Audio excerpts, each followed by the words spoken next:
Okay. A very pleasant good evening and welcome to the first annual Pike County Football Bowl game. The first game tonight, the Pikeville High School Panthers will play Cumberland, two super football powerhouses in eastern Kentucky. Cumberland coached by Ron Kane. Ron Kane played football at the University of Kentucky in 57, 58, and 59, and he was assistant at the University of Kentucky for a while. He's been at 2 or 3 different schools, and Ron Kane has an outstanding record as a coach, 106 wins and 30 losses. On the other side of the coin, Coach Hillard Howard, without a doubt, the top coach in Eastern Kentucky football, and no doubt one of the top coaches in the whole state of Kentucky with 125 wins and 34 losses. Once again, good evening, everyone, and my name is Chuck Dammer, and I'll be providing the play-by-play for tonight's bowl game. Alongside with me, handling the color, is Neil Smith, and upstairs doing the filming for your pleasure is Stafford Dameron. Neil, this is the very first bowl game, and I think we're going to have the national anthem before I can even get started here. Okay.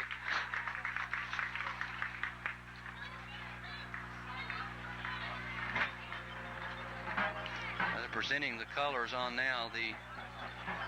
That's Cumberland's band. They just gave an excellent performance, pregame performance, Chuck. Neil, we've got a super crowd on hand. It was taking the people a while to get in, but now that they've gotten in here, there's a few thousand people definitely on hand for this one. I'm sure we have more to come from the Pond Creek side, too. Their game, of course, follows this Cumberland-Pikeville game, and I'd say before it's over, there won't be a seat left in this house. There aren't but very few left at this time. Yeah, as you look around the field, it's pretty much scattered. I don't think they're having the national anthem right now, more or less a pregame show. We'll go, Neil. Cumberland, a good team, Eastern Kentucky football. They've been in the playoffs for the past 5 years, almost every year. A tough opponent for Pikeville. Indeed they are. They have a lot of speed. I was talking to Coach Ken Trevitt the other day, who has seen them play earlier this year. And I saw them warm up on my way in, Chuck, and Cumberland has a lot of speed and a good deal of size to go with it. I noticed their 2 wide receivers are very good-sized young fellas. One is 6'3", and the other is 6'4", and their quarterback is 6'3", and they appeared to me when I was watching them during warm-ups that they could really move, and they've got a fella that can throw the ball to them, and that may create some real problems for Pikeville. I'm very concerned about that. Very well could. Always in high school ball, if you've got some excellent receivers and a good quarterback, that seems to cause problems to a team. Teams seem to be more effective against the running game than they are a passing game in football, and I really don't know why, but it really takes a lot of ability, and you could probably elaborate on that some, being a defensive back at University of Vanderbilt when you went to college. Well, I think that you see a concentration on the running defense, primarily because you just don't see that much passing, particularly capable passing in high school, and again, particularly in this area. Most of the teams that we see in Eastern Kentucky are ground-oriented. Occasionally you see a kid like the Whitaker kid down in Leslie County that'll come along and can really put the ball in the air. And apparently Cumberland has that type of offense this year. I think, too, one of the problems that Pikeville may have, they run that wide tackle 6 where they don't have real good flat coverage, and the end has a lot of pass responsibility. You've got to really be able to read and sort of diagnose the pass very early on and get back in your coverage. And that's very difficult for a very good athlete to do, and even more so for an average high school kid. Pikeville has a big defensive line, Neil. Is that... you'd be saying maybe that might be at a disadvantage to a passing game? I don't think it will help them that much. Ordinarily, you would think that a large defensive line would be an advantage to that team, but speed, I think, would be more of an advantage tonight, again, if Cumberland throws the ball as much as we anticipate that they will. Okay, we would like to remind you this first annual Pike County Bowl game being sponsored by the Pikeville National Bank. They have done an absolutely super job of organizing this, and remind you that all the gate receipts for this contest, or these 2 contests, will be divided between all the Pike County high schools that have a football program. These funds will enable all Pike County schools to have better programs that will benefit both the individual players and Pike County. The Pike County Bowl Committee was comprised of very important people. I'd like to read their names for you. John Pinson was chairman of the committee. Richard Justice, representing the Pike County Chamber of Commerce. Dr. David Mulligan, representing Pike County at large. Donnie Phipps, Kentucky State Trooper up in the Elkhorn City area, and William Blackburn, CPA from the Tug Valley area, and Eugene Davis from right here in Pikeville. Neil, our hats off to these people. This is a super event, and I know we can go back many years with what facilities that you had to play on, and look at this and look at the things that are happening in the program here at Pikeville High School and in Pike County, and things are certainly looking up. Chuck, it really is marvelous, the facilities that these kids have today. I just hope that they can appreciate them the way we do, because we've seen it when things like this just weren't here. I was talking to Johnny Pinson the other day. I know how hard he's worked on this bowl game, and I was in his office across the highway at the Pikeville National Bank and looking down on this field, and they just marked it off and had everything ready to go, and it was a lovely sight. My hats off rather to the people who have done the preparation for this event. Well, it's beautiful, and we've got, we couldn't ask for 4 better ball clubs to be here this week, and talking with them, Neil, they told me that next year they're trying their best, and we'll know within a week or so, they're trying to get Paris and Corbin to be the 2 outside schools to come in next year. That's awful super. That is super. Those 2 clubs, as we all know, are perennial powers, and I do mean powers. Corbin, I would say this year, very possibly has the best ball club in the state, regardless of class. And Paris, as we know, is a Class A statewide power year in and year out. Okay, let's get back to football a minute. We've talked quite a bit about Cumberland. The Pikeville High School Panthers, Neil, if you look at that line that they've got and the backfield that they've got, I really personally don't see how they could fear anybody. I don't either, Chuck. But again, Pikeville's not the kind of club, I don't believe, that can strike quickly and score on big plays, as we refer to them. And of course, that's sort of a trademark of Coach Howard's. More often than not, his teams grind out the 4- and 5-yard gains. The Washington kid that they've acquired this year as a result of a transfer is certainly a great athlete, but he's not fast as far as a 50-yard, 60-yard dash. He's very quick. Okay, Washington scored 2 touchdowns last week, and right now we're going to have the playing of the national anthem be played by the Cumberland band and our pregame prayer, and we'll be back with you in just a few moments.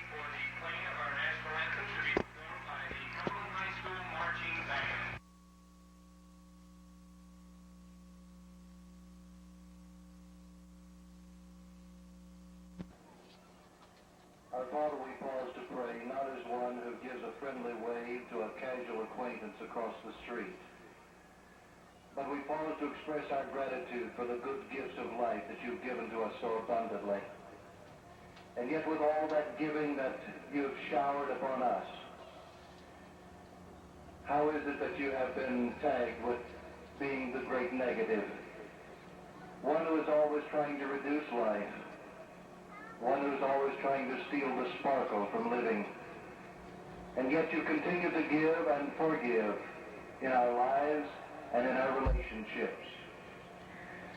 We pray now your blessing upon us as we share together in these moments of contest. Help us, O Lord, to seek the kind of success that does not cost us our integrity or kindness.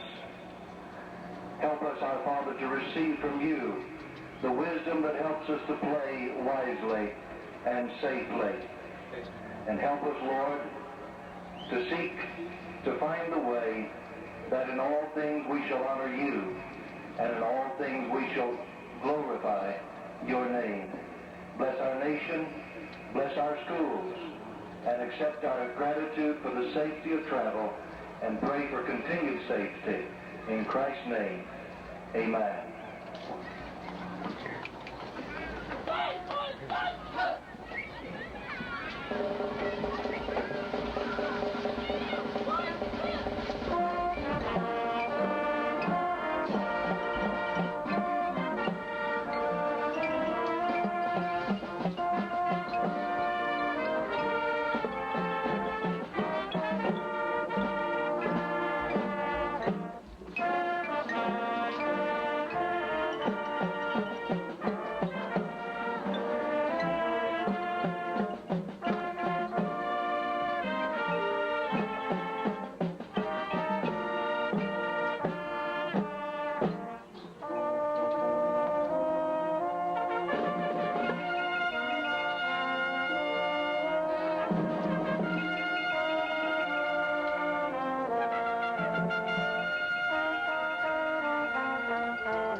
playing of our national anthem by the Cumberland band.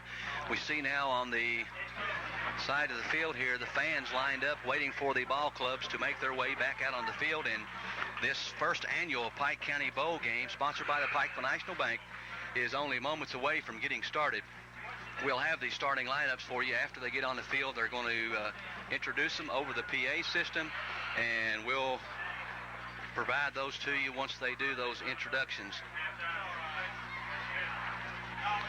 Pikeville High School Panthers 1-0 on the season. They won their opening game last week over Fleming Neon, and Cumberland won their opening game over Jenkins by a score of 58-13. You know, Chuck, one thing I don't understand is how Cumberland had such a down year this year, and then they're rated number 2 in the state this year. If I'm not mistaken, didn't they have about a 3-8 record last year? 4-6, I believe, is what it ended up being.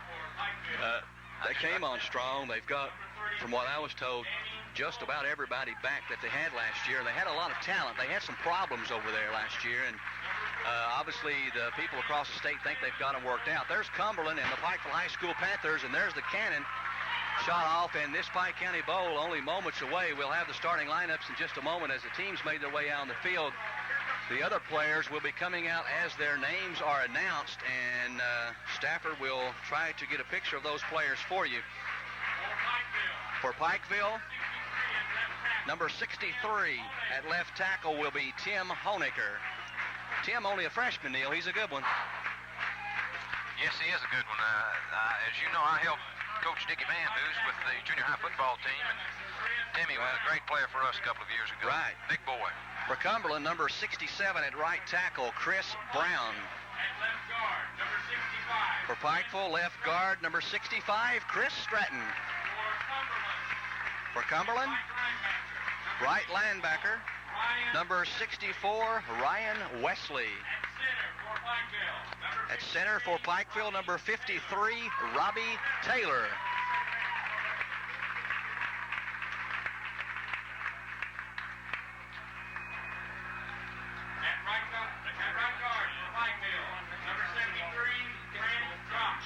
Right guard for Pikeville, 73, Fred Cox.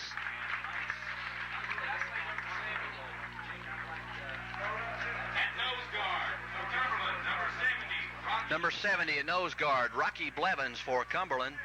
I think they just introduced Freddie Cox for Pikeville, Chuck, and we didn't pick it up. They've don't know if they left him out. I think they did. They skipped one of the Cumberland players. Number 56, the left linebacker. Number 56, the left linebacker for Cumberland, Patrick Evans. Here we go now. Right tackle, number 75, Pat McNamee. At Cumberland, left tackle, number 76, Junior Eads. Chuck, we're going to see a lot of McNamees over the next 5 or 6 years. Exactly right.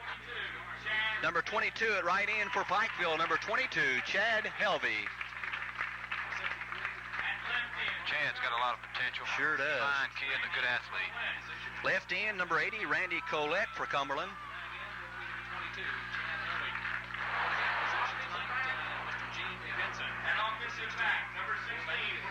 Quarterback, number 16, Gene Benson. At safety for Cumberland, Alex Knoll. I was so impressed with the job Gene Pinson did last weekend, I had to ask who he was when they told me. He did. I realized Dickie and I had him at offensive end in junior high school, which shows us what we know.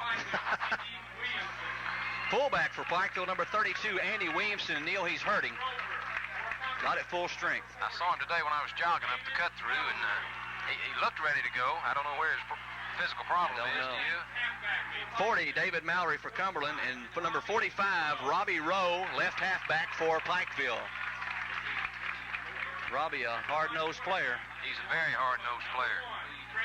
Number 1 at cornerback, Freddie Maggard for Cumberland.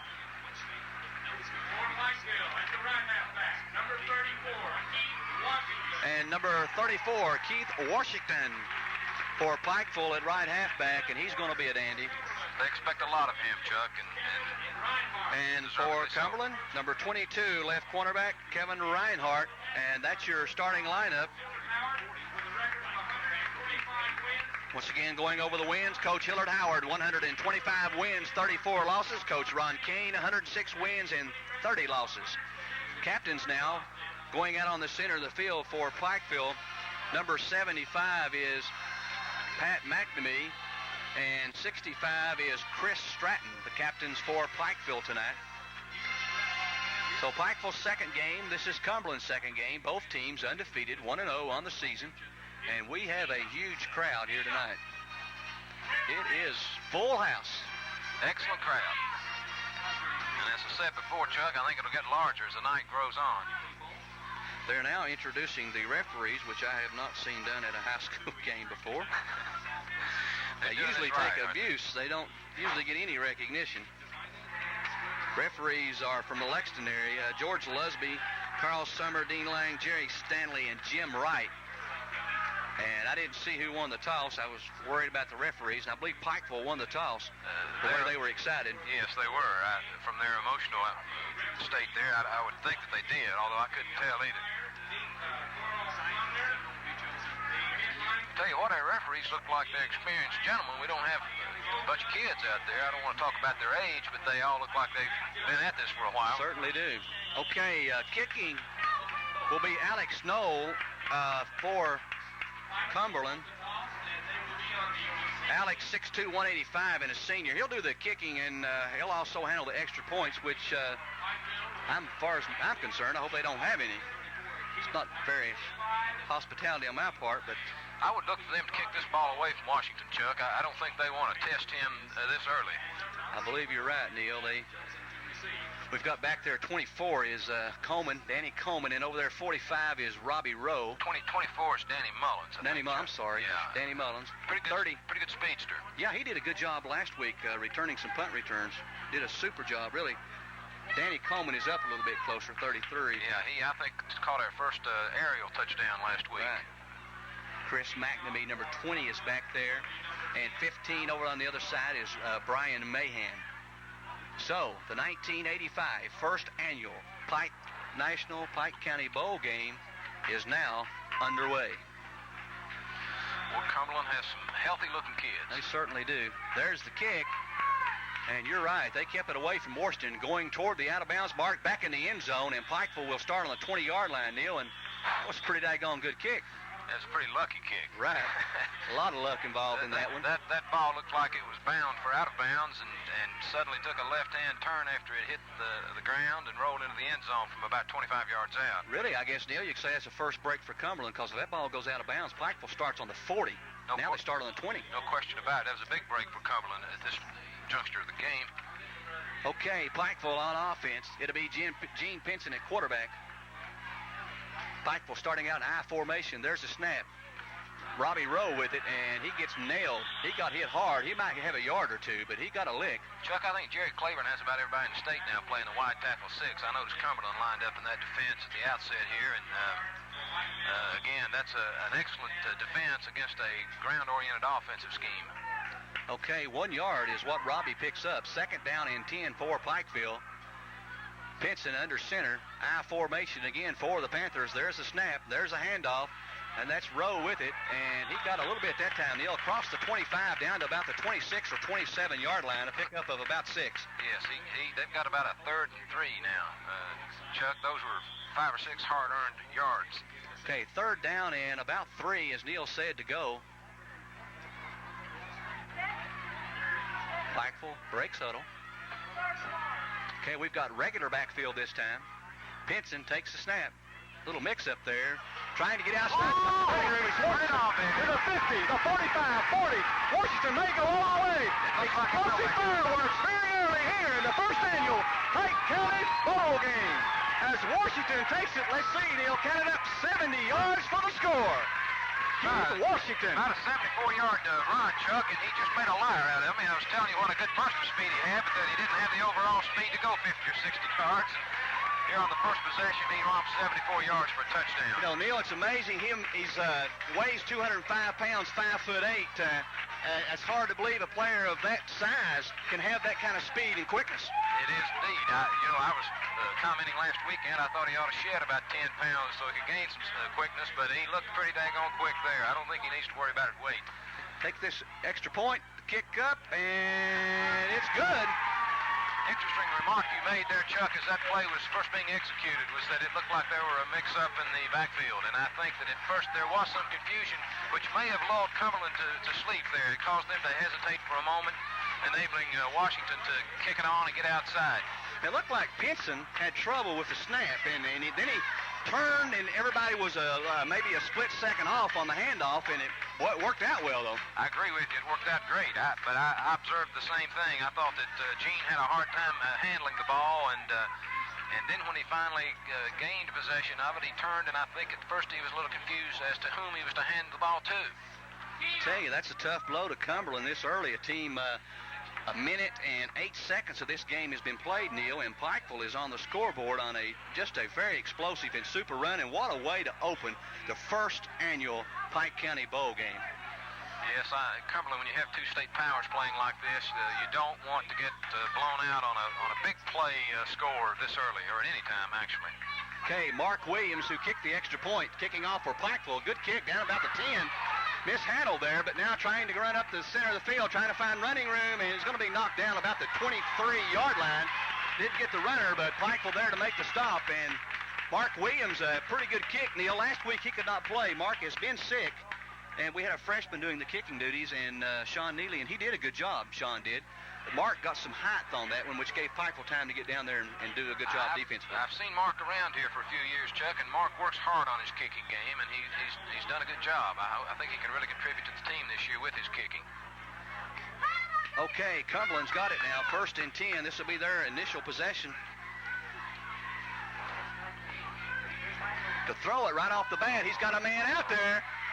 And he drops it. Neil, is a pretty well thrown pass, and Pikeville had the people there, but not really good defense. No, it was not good defense at all. Again, Pikeville needs to learn to keep a cushion between their defensive backs and their receivers. They let the kid get up in their face before they turn to run with him. As you notice there, actually the Cumberland receiver had Pikeville's boys beat a step or two.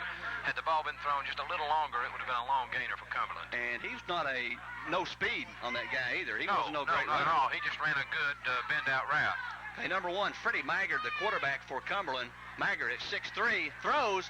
Oh, almost picked off there. That's 44, Link Ritz. And Neil, he stepped up good that time. That was an excellent job of the linebacker. But again, the defensive back stayed back too far, and the cornerback didn't lay a hand on the fellow off the line of scrimmage. Had it not been for Link, we would have seen about a 10-yard gain there. If that was an excellent play by the linebacker. Okay, Link Ritz making a good defensive play for Pikeville. It's going to bring up a 3rd down and 10 to go for Cumberland. Maggard, the quarterback, 6'3", 190, and a junior. His targets, Randy Collette and Alex Knoll. Pro set. Handoff right up the middle, and nothing there.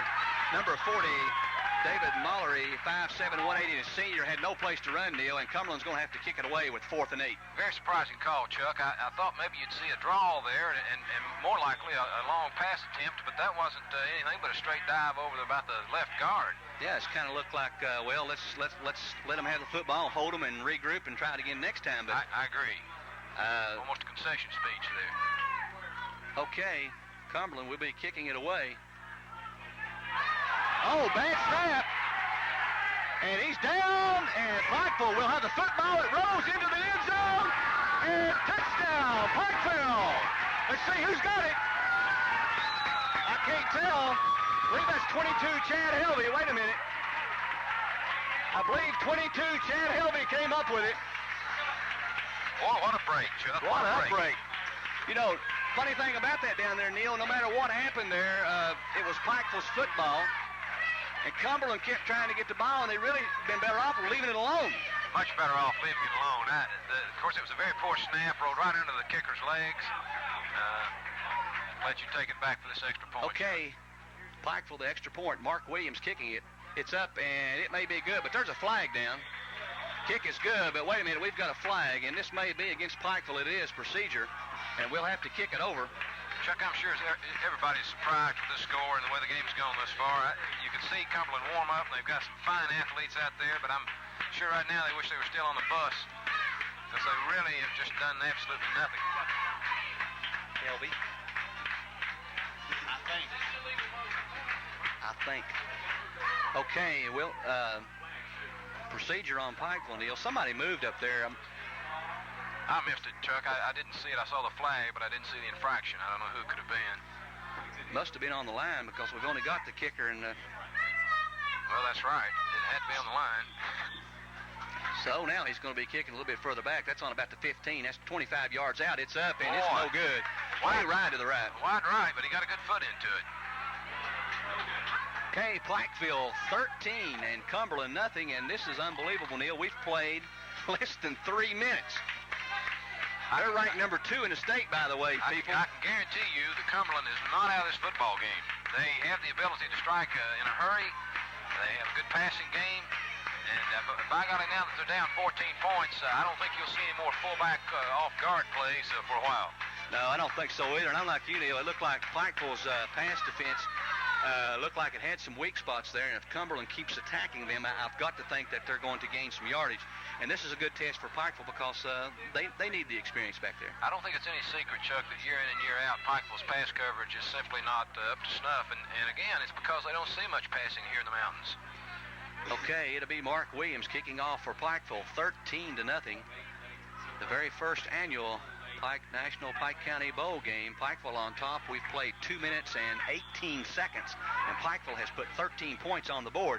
Here's the kick by Mark Williams. It's a little shorter this time, taken on about the 20-yard line. Fumbled there. Cumberland a little shaken up right now, having a lot of problems, and 43 for Pikeville. Neil made that stop. Yes, that was Steve Justice. Another kid that Dickie and I had on the junior high club a few years ago. He's not very big, he's not very fast, but he's got a big heart and he loves to play. Sure did. He got his head right in there and made that stop. Fine kid. Okay, so Cumberland will have it. The first time they had the football, they threw 2 passes, ran one up the middle, and then punted it away, or tried to. They didn't get the punt off as Chad Helbury recovered it in the end zone for Pikeville for the score. Regular backfield for Cumberland. We've got a whistle and a flag. And somebody has a mouthpiece, I believe, out for Cumberland. I expect that's what it is. No, offside, lined up offsides. Somebody lined up offside. They must have encroached on their down position. That's right. Used to you could get back if you got back before the snap of the ball, and that wasn't a penalty. But these days, if you line up that way, they call it immediately. Encourages them now to even pass it even more. 1st and 15. Regular backfield for Cumberland. Maggard, the quarterback, takes it on the rollout, pitches, and mishandled again back there. They're going to be thrown for another loss. I tell you, Cumberland must be playing with a greased ball because they have really had a problem hanging on that football here in the first few minutes of the game. They'd be a little nervous, a little tight here. A big crowd, probably 5,000 or 6,000 here, and that's a big crowd to play for in front of high school youngsters. Number 42 that time, Anthony Walker, the ball carrier. I think we have quite a few college scouts here too, Chuck, and I'm sure these kids are aware of it, and they want to impress those Sure kids. They are. I formation this time. Maggard takes it. He's going to pass it. Looks, throws, got his man out here, and he's got the pass across the 40-yard line, and that'll be a first down.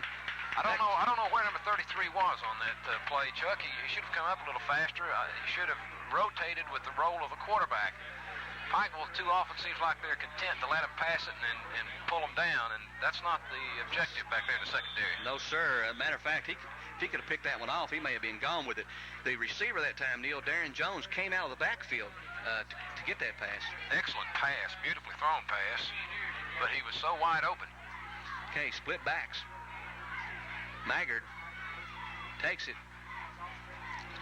Handoff on the right side and a pickup maybe 2 yards. Good solid defense there. I think Robbie Rowe had a good piece of that tackle. And a little cleanup work by Timmy Honecker and somebody on the end over Dwayne Elkins, I believe. I think that is Dwayne Elkins. Is that number 9? You're right, Chuck. It's Dwayne Elkins. Okay, second down. He picked up 3, 2nd and 7. Ball resting on the 46-yard line, Cumberland's own 46. I formation for Cumberland. Now they go to regular backfield. Maggard. Handoff, that's 21 Jones. And Jones gets nowhere. What a play by the freshman Timmy Honecker, Chuck. Fantastic penetration. He's a good one, freshman. Big boy, but he's got good lateral movement, Neil. He has good quickness for a 253-pound freshman. There's no question about that. One of the coaches at camp from one of the other schools may have been Coach Van Ness down in Middlesboro. Told Coach Howard that Timmy was the finest freshman he had ever seen in high school football. That's saying a lot. Certainly is. Okay, we've got a slot over here to the left. We're going to throw it this time, I do believe. Maggard back to throw it. He looks. He's got a man out there. Throws. Overthrows. Almost picked off. And we've got a flag down. Chuck, we've got a terribly unnecessary pass interference call. It's a good call by the referee. There was no play on the ball. There was no reason whatsoever for our defensive back to collide with the Cumberland receiver, but he did. Only thing that could have been worse is if we could have intercepted it, and that would have made it even worse. That's a strange call. They're indicating a holding penalty, but it was which I don't know. Well, that's going to cost Pikeville a first down, and Cumberland will move into Pikeville territory. Now they're changing. The referee came over and told Coach Howard that he came up and pushed him. He did indeed. As we saw. 40-yard lines where the ball will be marked, and that's a big mistake there, Neil. We could have had the football back. Very, very careless mistake. Not only have had the football back, but really the ball should have been intercepted. We should have had the ball further down the field, and of course in our possession. Now Cumberland has a 1st and 10. You know, Neil, you jump out in front like this, 13-0, with only like 5 minutes to go in the game, and you get kind of complacent, and that's bad. That's a terrible thing. To try to hold on to a lead for 3.5 quarters, you can't do that. You can't play that way. Okay, I formation for Cumberland. Maggard takes it. He keeps it himself around right in and knocked out of bounds over there, and almost a late hit, but no call. Very close to a late hit by number 20, Chris McNamee. Pretty close to first down on that run, Neil. It's maybe lacks a yard. Looks like about a yard, maybe a little less. I can see right now that Maggard could cause a lot of fits because he's not a bad runner. When he rolls out like that, it's a good option for him. He can either throw it or he can keep it himself, and he's got some moves. He has some nice twist out there, Chuck. I notice he does a little misdirection, which is unusual for a rollout quarterback. He'll start one way and go back the other. Okay, Maggard takes it. Hands off. That's Jones with it, and finally down. Excellent play by Chad Helvey that time. He penetrated from his defensive end position and caused the halfback to go deeper, I'm sure, than he desired, and then drug him down with the help of okay, they lost a yard 15, and a half. Which would have been Brian Mahan. Yes, they did. They lost a half a yard. We've got a crucial down here, Chuck. Big play here for both ball clubs. Third down, a long 2 or a short 3, however you want it. I formation. Maggard hands off. Ooh, good play. 73. That's Freddie Cox, who was a doubtful starter tonight, Neil, and that was a big play. Biggest play of the game thus far for Pikeville, particularly on defense. What a big down that was, although I think we'll see Cumberland go for it once again, Chuck. We've got a 4th down and a good 3 this time. Just super defense. You may see Cumberland go to the air now. They're not getting anything on the ground. Air or let that quarterback roll out with it. He's got a lot of room on this side to roll to. I formation for Cumberland. Maggard takes it, and that's what he's doing. He's rolling out, coming this way.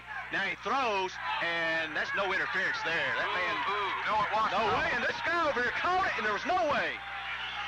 Bad call. He got tangled up in Pikeville's. He tried to run through the Pikeville player, Neil, and it was a very, very bad call, if that's what he calls. And that's what he's called. That was not pass interference. No, sir. That was one of the worst. That's the worst one I've seen this year. That's pitiful. That was pitiful. And the shame of it all, too, Chuck, the referee, the official that was probably 40 to 45 yards away from the contact threw the flag. 2 other officials right on the play saw it as incidental contact, probably just a tripping up of the receiver on his own account. Really, he got tangled up with the Pikeville player, and it was the Cumberland player's fault. It wasn't, that's a heck of a play, I guess. You go out there and get as close to the man as you can and fall down. And sure. That's about all he could do. That was the only hope Cumberland had there. The ball was so far overthrown that it wouldn't have mattered. That's true, too. Chuck, they have the rule in the NFL now, and I don't know about college and high school, that if the ball was thrown and couldn't have been called anyway, that if there is incidental contact like that, whether it's an interference or not, then it's not a penalty. And, of course, that would have been a very good example of harmless error, you might call it. Certainly would. Coach Howard is absolutely furious. He's really mad. He got on that official hot and heavy, and he did not like that call, and I can't say that I blame him. No, I can't either. He has good reason to be upset with that call.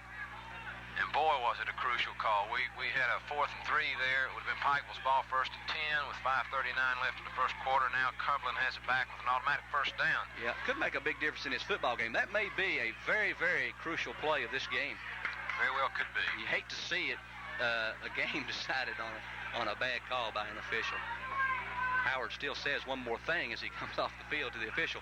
Ball's on about the 19-yard line, 1st and 10 for Cumberland. And the way they're running the football, they're going to have to get in the end zone by the air. Split backs for Cumberland. Back to pass is Maggard. He throws. He's got a man wide open out there. Touchdown. Nope. They said he's out of the end zone. Oh!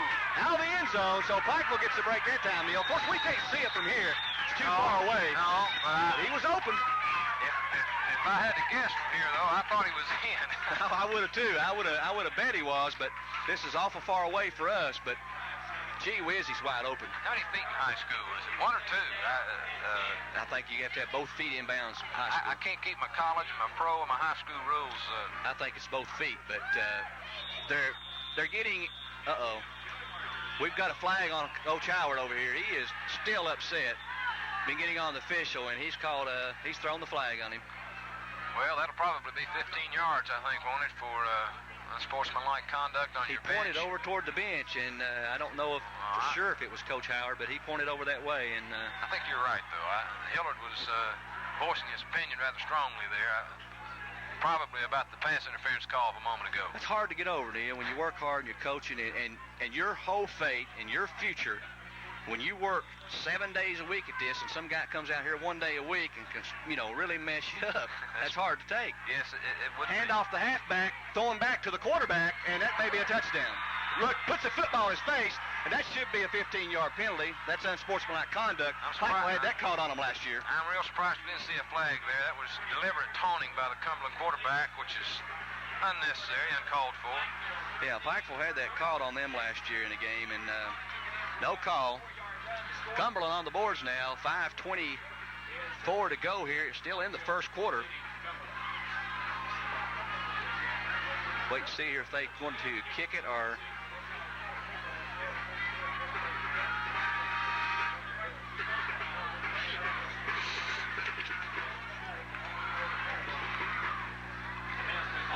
That was the quarterback Maggard that scored that touchdown. Yeah, Maggard scored that. Alex Noel will do the kicking.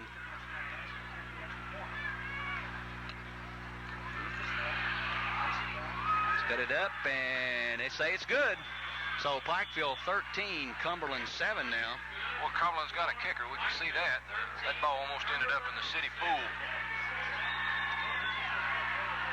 Was that about an 8-yard touchdown? What, at 9 yards? It was 9 yards, yes, Chuck. I got you on pause, Chuck. 9-yard line, and boy, I tell you what, that pass interference call looms very large in this ball game right now. As you can see, Cumberland is definitely back in this game at 13-7. Okay. You're on pause. Okay. We're off a minute. Whew. I can't believe that call. That's amazing.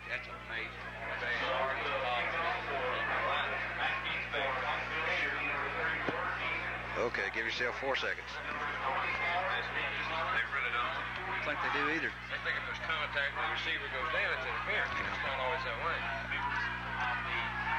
If you're going for the ball, I mean, I don't... We on? Huh? Hello? Yes. Okay, here's the kick. Funny looking kick taken by Mahan on about the 20-yard line, trying to find running room. The wall's set up over here. Mahan, takes some good licks there, Neil. Cumberland will hit you. Yes, they will. I'll tell you, if Chris McNamee had peeled back, or rather had not peeled back, and tried to wall it off, if he'd gone on and gotten another block, Brian could have gotten a few more yards, but I'm sure that was difficult for Chris to see down on the field. Okay, Pikeville will have it 1st and 10. The ball on about the 27-yard line for Pikeville. We've got 5:14 to go in the first quarter. Pikeville 13 and Cumberland 7. Pikeville really needs to reassert itself here, Chuck, and show Cumberland that they're not going to fold up. Okay, I formation for Pikeville. There's Washington straight up the middle and fumbles the football. Still loose, and Cumberland picks it up. It's still loose. Now, Maggard, the quarterback, falls on it on the 47-yard line, and a big break for Cumberland. Oh, that was a big break for Cumberland. It's a good run. Excellent run by Washington, and he did indeed fumble the ball on his way down before his knees hit. Cumberland's football, 1st and 10 on the Pikeville 48-yard line. Washington acts like he's hurting. I don't know, somebody fell on his foot or what, but he's wanting out of the game. I think probably his feelings are hurt more than anything. I'd say that's exactly right. Well, ladies and gentlemen, get ready for the aerial attack. As Cumberland has the football back once again, they are in Pikeville territory. Big break. That's Maggard with it, rolling out, looking for a receiver. He's got one out there, wide open, but underthrown. And Neil, they wide open again. What can you say? Terrible pass defense. You hate to say it, Chuck, but we had Robbie Wright back there, and Robbie's a young kid. He's a sophomore, very inexperienced, but he's played enough defensive back. He simply is not rotating up to the flat coverage area where he belongs when the quarterback rolls to his position, toward him. We used to play at Sandlot ball. You always kind of like to make people look like they're open and make that quarterback throw it so you can step right up in there and take it and go. Well, Pike was making them look like they're open, but that's all they're doing. Okay, Maggard takes it, fakes the handoff, rolling out. We've got a flag holding back here, I believe, against Cumberland. And Maggard's got plenty of running room as he gets about 8 yards, but we've got a flag back here, personal foul. Threw it right at the Cumberland player, the flag. Well, I tell you, Chuck, Pikeville had the same type of action toward the left side of their secondary. Same mistake. Robbie took off deep. In that circumstance, your safety man's got to get back and cover that deep 1/3 area back there and let that cornerback come up and cover that flat. Take away that 10, 12-yard route. And they're not doing that. No, they're not. This is going to be a big penalty here, Neil. 15-yarder. I think it's a clip on Cumberland, and that'll move the ball back down around the 35-yard line, and that's going to make it a 2nd and 25 yards to go for Cumberland. Maybe the kind of break Pikeville needs right now. This game seems to certainly be changing as to its momentum in favor of Cumberland.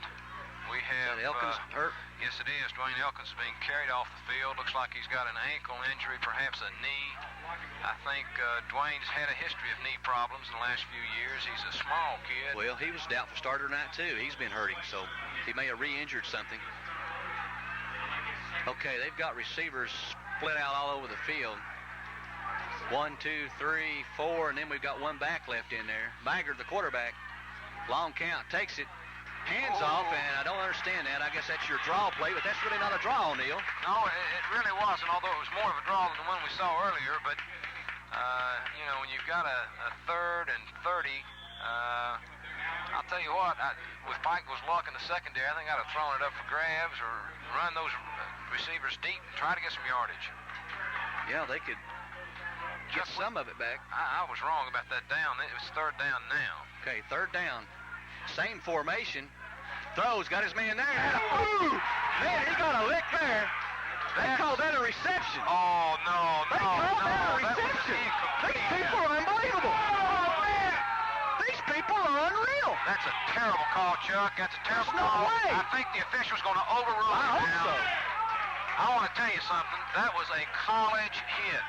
Chris McNamee played that ball as a defensive back the way you play it, in the Southeastern Conference or the ACC. Right. He absolutely knocked that ball from that receiver. And another good thing about that, Neil, that receiver will remember that the next time he goes out. He'll remember it next week. Okay, Cumberland's going to have to punt it away on what almost was another bad call, but it didn't work out that way for Cumberland. There's the snap, there's the kick. That's Mullins waiting on it. He takes it on the 25, up the sidelines, on his feet, out of bounds about the 35-yard line. It's a good job by Danny, Chuck. He really didn't have anything back to the left side, probably where the wall had been intended, so he just cut straight up the field, picked up 8 or 10 yards. He got what he could get instead of trying to go somewhere where he could get nothing and maybe lost That's right. some yardage.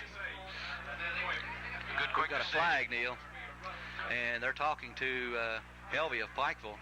Procedure, and Pikeville will decline it. They'll take the football on their, I believe it's the 35-yard line, maybe just across the 35. See where they spot it.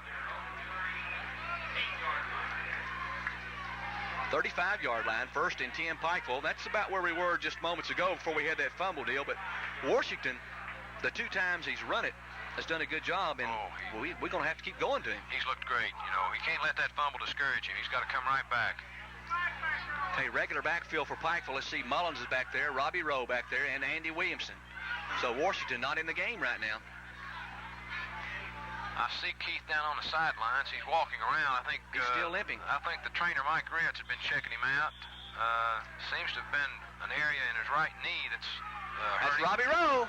40-yard line, out to about the 44. Good run by Robbie Rowe. Made a good cut back up in the middle, Neil. He certainly did, Chuck. He was going to get about a 3-yard gainer there, and he made a real nifty move, broke his speed, cut back left, and just faked out the tackler. Second down and a short 2 or a long 1. Good run by Robbie Rowe as Coleman comes out for Pikeville. This might be a good test for Pikeville to see what they can do with that Washington. Okay, here we go. That's Rowe again, and not much there, but he finds some room. And there's a piling on, but no call. Well, that was piling on. It was obvious to everybody here, although the kid didn't really make any hard contact, but technically it was a penalty. It was not a play where it was like a spearing. It was kind of, but he just, went on top of him. Wasn't spearing. Yeah, I think he got airborne there and couldn't do anything about it. Okay, Washington now back in the game. He's wide over to the left, split backs for Pikeville. Pinson takes it. Rowe gets nailed right as soon as he hands the ball off, and we've got a problem right here. Chad Helvey and number 80 of Cumberland, Randy Collette, 6'2", 185, and a junior about to go at it. That'd be a good one. Second down, a loss of 1 for Pikeville, 11 yards to go. I think we had a trap play that time, Chuck, and somebody forgot to trap that right guard for Cumberland. Yeah, he was there before the handoff. He really was. He hit Robbie before he got the ball. Okay, officials now blowing a whistle. May have an equipment problem. I think we have Robbie out of the game now, Chuck, and we have the Williamson boy back in the fullback position, or the front position in the I formation with Washington at tailback. Okay, there's Pinson. To throw over here, Bob Hayes pass to McNamee. McNamee may have the first down. Oh, I'm sorry, we first down a few moments ago. I'm lost in another world. Across the 50, maybe. Yeah, had a 2nd and 11 there, and he picked up 3 or 4 yards. He got about a 3rd and 7, it looks like. That's a short yardage play, and Chris McNamee's a good athlete, but he doesn't have the kind of speed to turn that into a big play. Not unless you've got one-on-one out there, and they didn't have it that way. No, Cumberland defends that very well. Of course, they threw to the short side of the field, and you would anticipate that they would have some people over there. Okay, a 3rd down, about 8 to go for Pikeville. Draw play. That's Keith Washington. Still on his feet, gets down to near the 40-yard line, and that's pretty close to first down, and he should have it. And Neil, that's just a good effort. I tell you, Chuck, I am real impressed with Keith Washington tonight. Against Neon, we had such a lopsided game. People went away with a little bit of uncertainty as to just how good Keith Washington was. I think tonight we're seeing that he is indeed a quality and a real, true all-stater, potentially.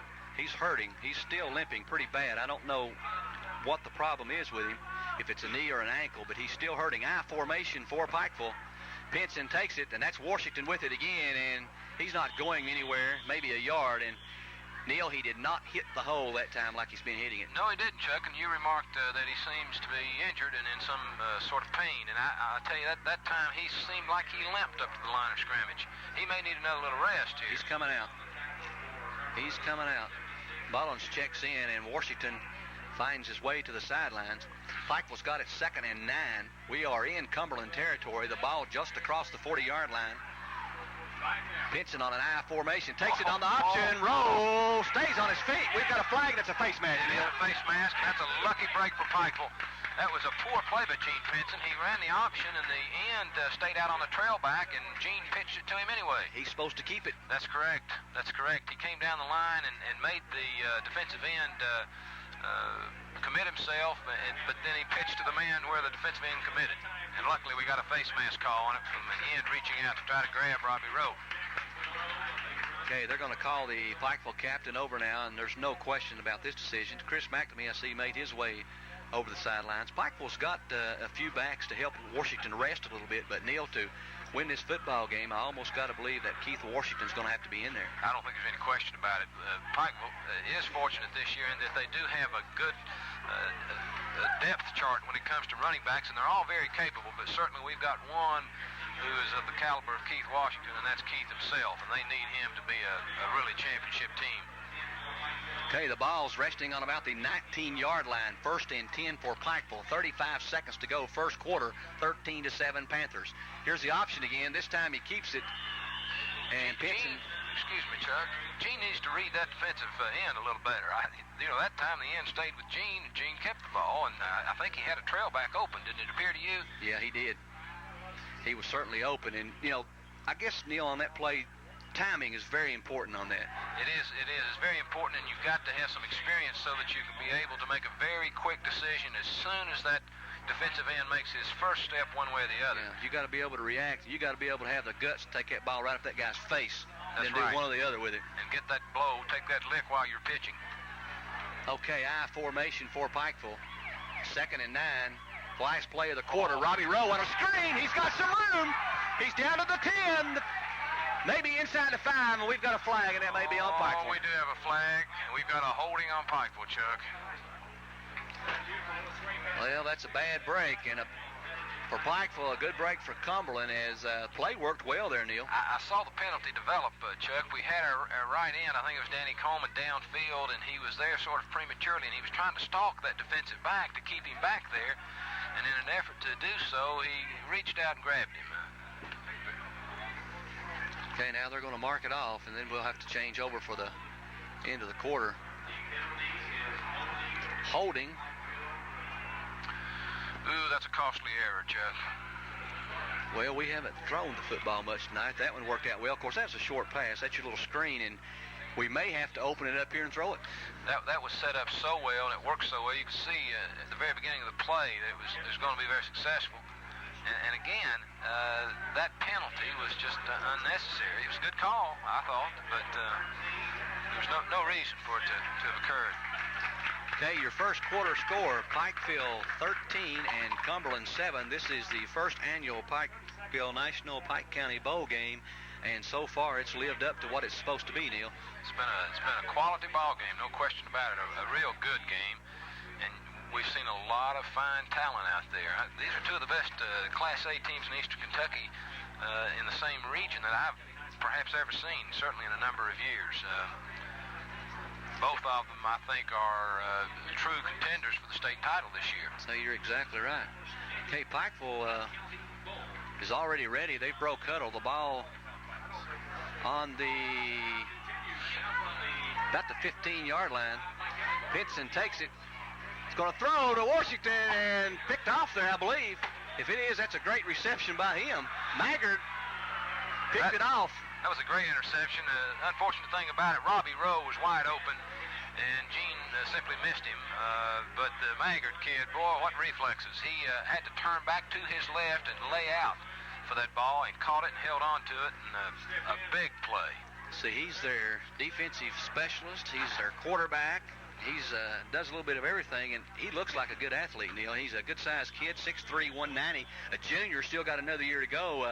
I would think some colleges will be looking at that young man. I'm sure they will. He looks a little deficient in speed, but boy, he makes up for it in overall athletic ability. He can play anywhere on the football field.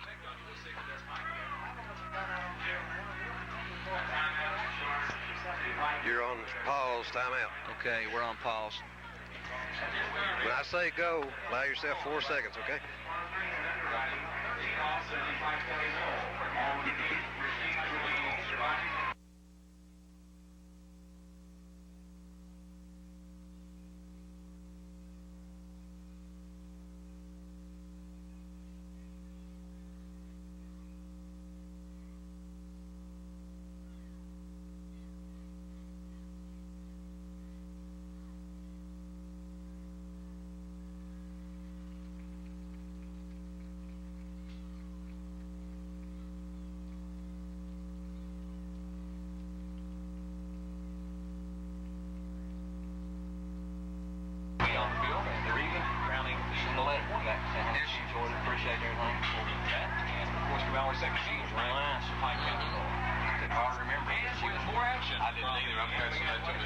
Me too. Okay. Okay. Cumberland with it. There's a snap. Maggard back to pass. Dangerous place to be passing from. He runs, throws, intercepted. And I told you it was dangerous. Number 44, Link Rich, takes it in for the score from about 8 yards out, Neil. And I said it was dangerous, and it was. Boy, that's a heck of a place to be putting that pigskin in the air down on your own 7-yard line. And of all things to throw, throwing a flat route. If those things are picked off, it's almost a sure touchdown in that region of the football field. Cumberland has been their own worst enemy, Neil. They have made some very crucial mistakes. Well, I tell you, Chuck, that Link Ritz, he knows what he's doing in his pass coverage. He drops back into his zone area as good as any high school linebacker I've ever seen. He patrols his coverage, and boy, that area is his. We saw him knock down a crucial pass earlier for Pikeville. There's a big, big interception for a touchdown. Okay, Pikeville's going to go for 2 here. Benson with it. Oh, no, he pitches back. Nobody's there, and he's going to get nailed.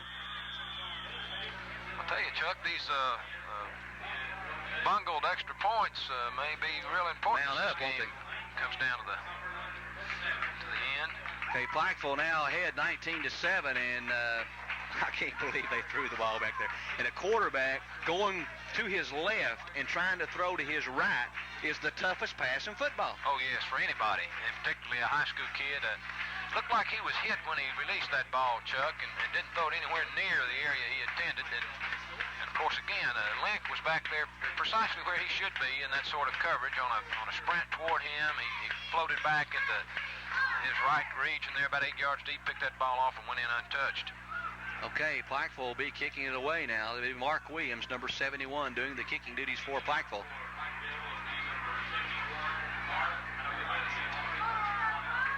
I'll tell you one thing that's pretty significant, Chuck, that a lot of people may not have noticed. Pikeville's defensive ends are doing a real good job. When that kid does roll out for Cumberland, the Maggard boy, they've contained him pretty well within his backfield and made him throw. Okay, pretty good kick, high, waiting back there. Best kick of the night for Mark. Okay, straight up the middle, and he's got some speed, doesn't he? Boy, I tell you, the further he went, the faster he got. Tell you, that player turned it on. Who was that kid, Chuck? See, 42, Anthony Walker, 5'11", 165, a senior, obviously with some experience. And where's he been tonight?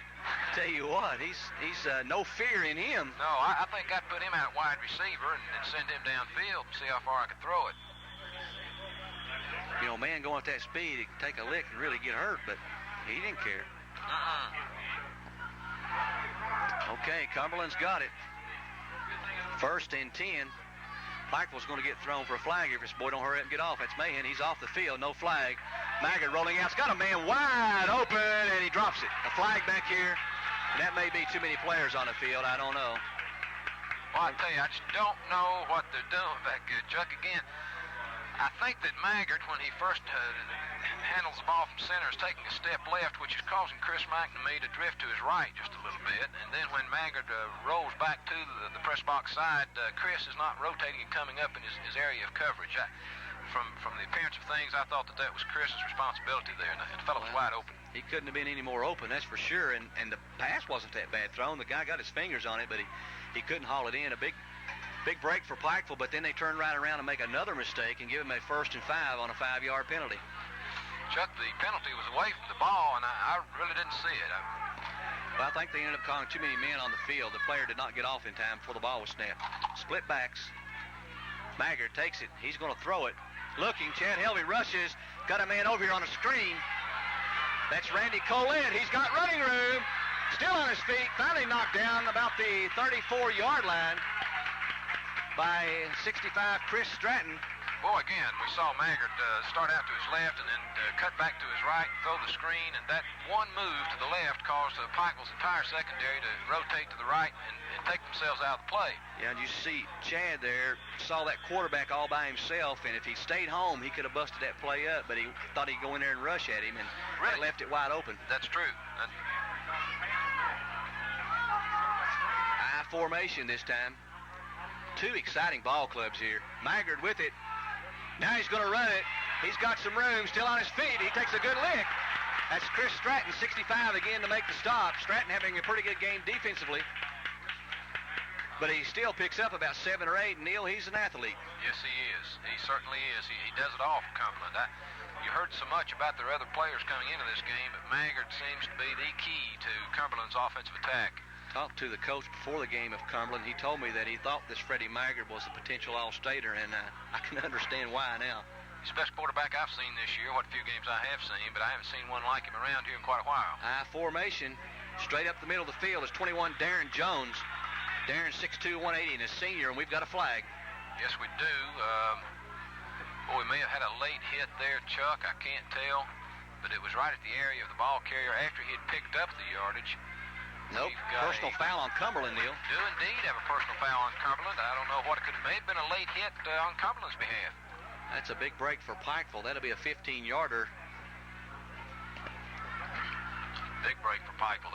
That puts Cumberland somewhat in the hole again. They're going to have about a 2nd down and Tell you, Maggard makes 12. it tough on you, Neil, because he's such an adequate thrower. Not adequate, he's a good thrower, and you've got to respect his throwing ability, and then you got to turn right around and expect his ability to scramble. Yeah, Chuck, he does so many things so well that he freezes his defensive players. They can't commit too early because they don't know what he's going to do. 2nd and 12. Maggard right back there in that pocket to throw again. Now he rolls right. He's got some running room. He tucks it and goes. Ooh, he gets nailed, and Pikeville comes up with it. Let's see. That's number 44, Link Ritz. He's had a heck of a first half. Is that a lick? Who threw that lick? I don't know, but they knocked his head off. I think that might have been Chris McNamee or Robbie Wright came up and made an excellent defensive play. Tell you what, that's about as good a lick as you'll see with a runner running the football. I'll tell you, that's body sacrifice there. That Maggard boy was moving on. I mean, I don't know where a defensive end was on that play, Chuck. He lost containment, and Timmy Holnick was trying to run him down. He'd picked up 8 or 9 yards, hadn't he? That's right. He had 9 yards to be exact. 1st and 10 for Pikeville from the 22-yard line. Looked like a counter. It is. Washington. That's that misdirection that they have, sort of like an old cross buck over the left guard. They fake first to the fullback over the 2-hole and then spin back around and give to Williamson over the left guard. That's got to be a key block for your pulling guard to enable that play to go. We didn't have it that time. Washington took a lick. I tell you, this Cumberland will hit you too. Yes, they'll hit you. 2 fine football teams, very aggressive, both of them. 2nd and 9 for Pikeville. They lead 19-7, 8:50 to go here in the second quarter. To throw it, got a man there, but it's underthrown. Chris McNamee. McNamee ran a pretty good route there, Neil, and he was open. He ran an excellent route. He went down, threw a little head fake inside, and came out into the flat. Had Maggard beat, by the way, who was the defensive player on that coverage. Had him beat by a good yard, and Gene just sort of hurried the throw and threw it into the ground. Mullins and Coleman checking in for Pikeville. Okay, 3rd down, long way to go, Neil, and really a dangerous place to be throwing the football for Pikeville right here with a 12-point lead. That Danny Mullins split out way wide. Draw. Right. Washington on the draw, and he'll not have the 1st down. He gets to about the 30. He'll be about 2 yards shy. Pikeville will have to punt it away, and this will be, Neil, the first time that Pikeville will punt it in 1985. Yes, as a matter of fact, we're going to discover right here who Pikeville's punter is. That's exactly right. We were trying to figure out before the game. Did not do my homework very well. Looks like we've got Robbie Taylor back to kick. They called him Lightning when we were in junior high because he ran the 40-yard dash in about 2 days. Need another player for Pikeville. We get one in. Long count. May get too much time here if not careful. There's a snap. There's the kick. It's low. Uh-oh. Ooh, almost a misdirection. Almost a bad play there by Cumberland. Who made that stop? Excellent tackle by Danny Coleman, Chuck. I mean, as soon as the ball was in the grasp of the receiver, Danny Coleman was on him like a wallpaper on a living room. Really, Cumberland almost made a bad mistake there. That receiver came up like he was going to take it. It really wasn't his ball. Lack of communication between your 2 Cumberland players there. They nearly fumbled that ball fighting over who would receive it. At Cumberland, plenty of time to score, 8 minutes to go. Matter of fact, with this team, the way they throw the football, they don't need over 2 or 3 minutes. No, they don't. They can chew up some yardage in a hurry if they have things going their way. Split backs, wide receivers, both sides of the field. Pikeville getting a player in late again. Maggard throws the bomb. He's got him out there. Wide open, touchdown.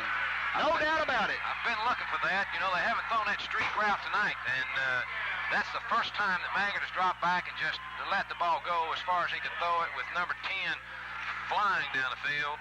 Wide open again. Danny Coleman, he let the receiver get up in his face, Chuck, before he turned to run with him. You just can't do that. You've got to give yourself a cushion, meaning you need to keep some yardage between you and that receiver so that you can react on the football. Maggard to Noel, Neil. Noel had 2 touchdown passes last week when they played Jenkins, and I tell you what, he was wide open. Nothing but 58 yards and TD land, 741. That kid can run, and he's 6'4", 200 pounds, so he can get up for the football. Excellent wide receiver for a high school football team. Okay, the extra point kick this time. It's down, it's up, and I believe he missed it.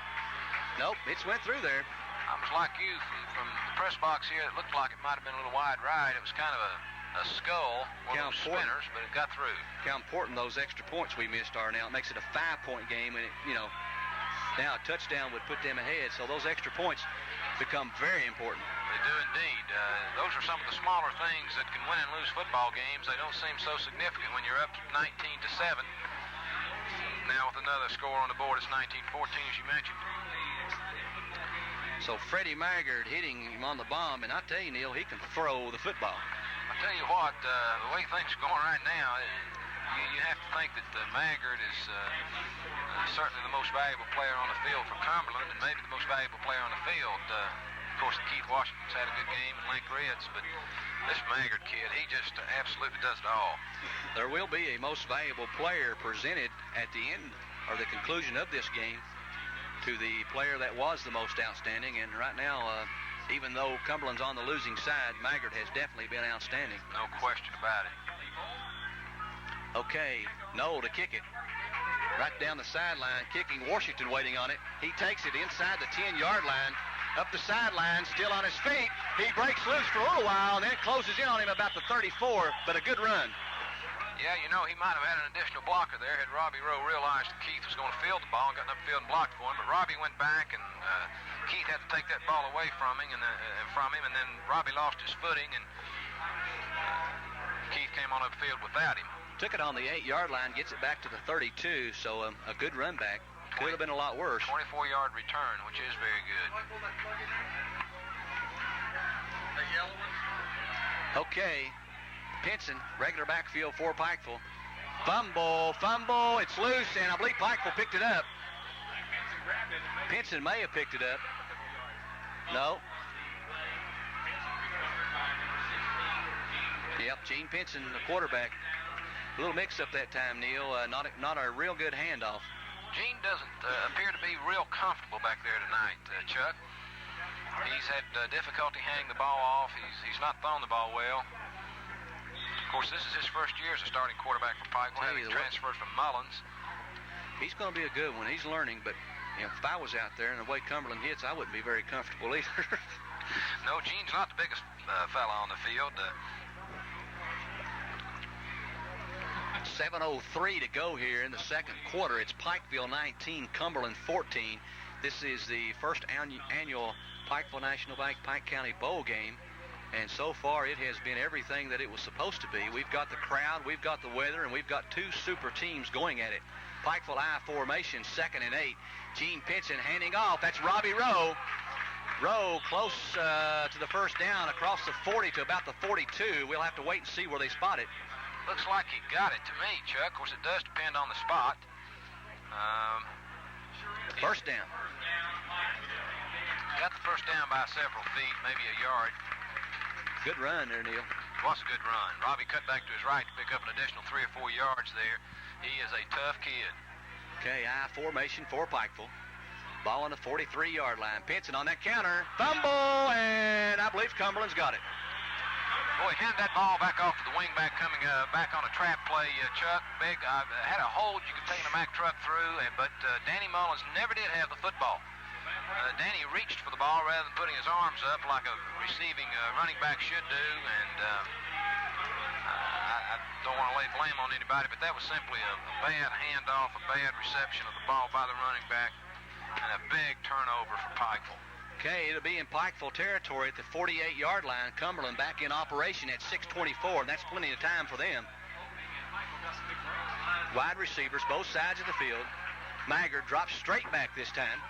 Looks, got his man, and he can't hang on to it. Really threw back from him a little bit, Neil. Yes, he did. He threw the ball behind the receiver, although Robbie Rowe and Link Ritz were both in good position for the defensive squad there. They reacted on the ball very well, although if the ball had been thrown well, they would have had about a 10-yard pickup. Cumberland seems to be having better job with their pass offense over the linebackers. Yes, they do. I don't think we'll see many flat routes thrown again after what happened to them down there with Ritz's interception for a touchdown. But I think straight deep and across the middle is Cumberland's best bet. Right, rolling. Maggard throws, got his man there, and he dropped it. Good throw that time, and he just couldn't hang on to it. Big break for Pikeville. Number 42, Walker. Who was Walker. Excellent receiver, excellent speed. He just dropped the football. Thrown right to him, hit him right in the numbers. He may have been anticipating a good lick from the linebackers there, Chuck. Okay, we've got to have one more break. It's 3rd down. We need one more break. Tell you. Third down, 10 yards to go for Cumberland, and an obvious passing situation, and they have thrown it many, many times tonight. Yeah, I guarantee you with the success they've had, Cumberland will come out throwing that ball in the second half. We'll see them put the ball in the air probably 5 out of 6 times. Uh-oh. Oh, Cumberland moved, and we got a whistle, and it'll be a 5-yarder on Cumberland. No question about it. The right offensive end there, number 80, jumped offside. Collette. That'd be Randy Collette, 6'2", 185, a junior, made the mistake for Cumberland. That'll make it 3rd and 15. Chuck, I think those Harlan County boys call that colic over there. Oh, do they? The ones I know do. Only colic I remember was in the babies. I remember that. I mean, Colette. Okay. But Colette or Collet, one or the other. I'll tell you, that's one thing I haven't seen out there today is any babies. These kids hit like a small college football team. Both squads do. Colette has caught it. A lot of passes, that's for sure. Yes, he has. Okay, split backs. Wide receivers, both sides of the field for Cumberland. Maggard, 3rd down, 15, drops straight back, steps up in his pocket, throws, and almost, it is intercepted. Oh. No way! A super play by Washington. They throw a flag, and I tell you what, that is really, I am about ready to get very upset here if they call that pass interference on Pikeville. He is entitled to go get the football. Oh, that was an excellent defensive play. I mean, that's as good as you can play the football. He made the timely contact with the receiver, caught the ball on the way down. A horrible call. Chuck, unfortunately, we've got some officials out there tonight that don't know the game. They simply have never learned what pass interference is.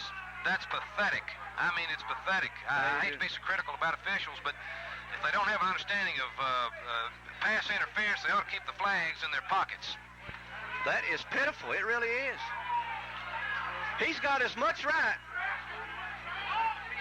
This official, I tell you what, he's about ready to throw Bill O'Leary out of here. As far as I'm concerned, we can take him and put him in the Big Sandy. I think Mike Gritz is the one about to get thrown out.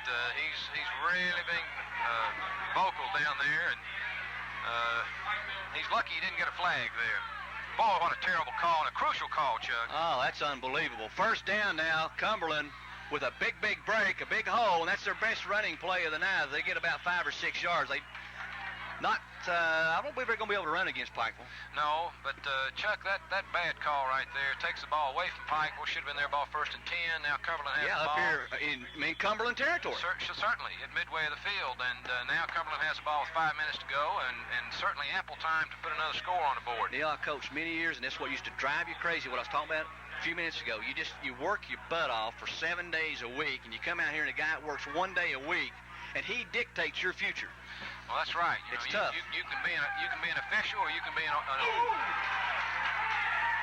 Oh, he was down anyway. He may score. Nope, he's out of bounds. Flag over here. He's down about the 15-yard line, and we do have a flag. You know, he looked like he was stopped, and they could have blown the whistle, but they didn't. They could very well have blown that whistle, Chuck. They've got a clipping call against Cumberland, which will bring that ball back.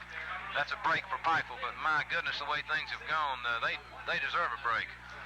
You know, we were talking last week. We were wondering who the officials were going to be because, we had 4 excellent teams in here. We wanted to get some good officiating, so they went downstate where, supposed to have great officials downstate. I don't know about that anymore. That does not hold true. Well, I don't know if it's been the same official on these calls, but, boy, I tell you, we've got somebody, either one or more officials out there who that simply have no knowledge of the game when it comes to pass interference. And sometimes that's a delicate call and a subtle call, but you need to have a knowledge as to what pass interference is. And that call right there against Keith Washington was pitiful. When you think about it, Neil, you think of football, you think of a contact sport. And this is, if you're going to referee that way, the advantage to the receiving team is unsurmountable. Good point, Chuck. Every personal contact, they're calling interference. I mean, there's no way you can beat that. No. Okay, back to pass. Once again is Maggard. Big rush, throws, got his man out there. He gets nailed. He'll be short of the 1st down. About 5 or 6 yards shy to bring up a 3rd down, and going to be a big play. Well, they're down there in 4-down territory. They'll have 2 more chances at it. I'm sure they'll take 2 more chances at it too, Chuck. They'll have a 3rd down and about 7 here. But with 4:29 left on the clock and being down 5 points, they'll take these 2 downs to attempt the 1st down. I don't think I'm ever going to... Boy, If that happened to you at Vanderbilt, I guess you'd probably have walked off and gone home. Oh, well, I wouldn't have been in the game now. They would have thrown me out 3 or 4 minutes ago. 3rd and about 7. Maggard takes it. He's going to throw it. Looks. He's got a man out there. Throws incomplete. No contact that time. Well, that's scary, though. I mean, there again, Keith Washington, excellent coverage. But they were very, very close. And, boy, after what's happened already, I wouldn't have been totally surprised to see another flag. It would have been a horrible call. But, again, we've seen 2 of them at least. On that play, it was funny. Washington went straight up in the air with his hands and kind of dropped the football a little bit and landed on that guy's helmet, and he picked it off and went with it. And there was no question. Once that ball makes contact with anybody out there, Chuck, then it's an open field. I mean, that's why it's a contact sport. That's when you can make contact. That's exactly right. 4th down and a timeout by Cumberland. A little mix-up there, Neil. I'm not so sure that ball wasn't snapped before we had an official timeout. Cumberland may have gotten a break there. Really, they could have thrown the flag on him for being illegal procedure. But that's exactly right. They could have. That's not the case. Cumberland has fought their way right back in here at 19-14. 4 minutes to go. They've got a chance to go on top here if they can convert this 4th down at about 7. And Neil, Pikeville is going to have to go in at halftime and get the chalkboard out and really regroup back there in the secondary. Yes, they are. They're going to have to really improve on their pass coverage, their pass defense in the second half. You can be assured that Cumberland will come out throwing, and I think, too, that they'll throw for longer yardage than they did in the first half, because when you look back on it, Chuck, that's where they've been the most successful is on their longer routes. Yeah, it has been. That's what we were talking about earlier. They're throwing the ball over the linebackers. That's when they're having the most success getting it away from them, because our linebackers aren't doing that bad of a job. They're dropping back where they're supposed to be. Linebackers are doing an excellent job. The defensive backs have had some mistakes, but, something we may have overlooked.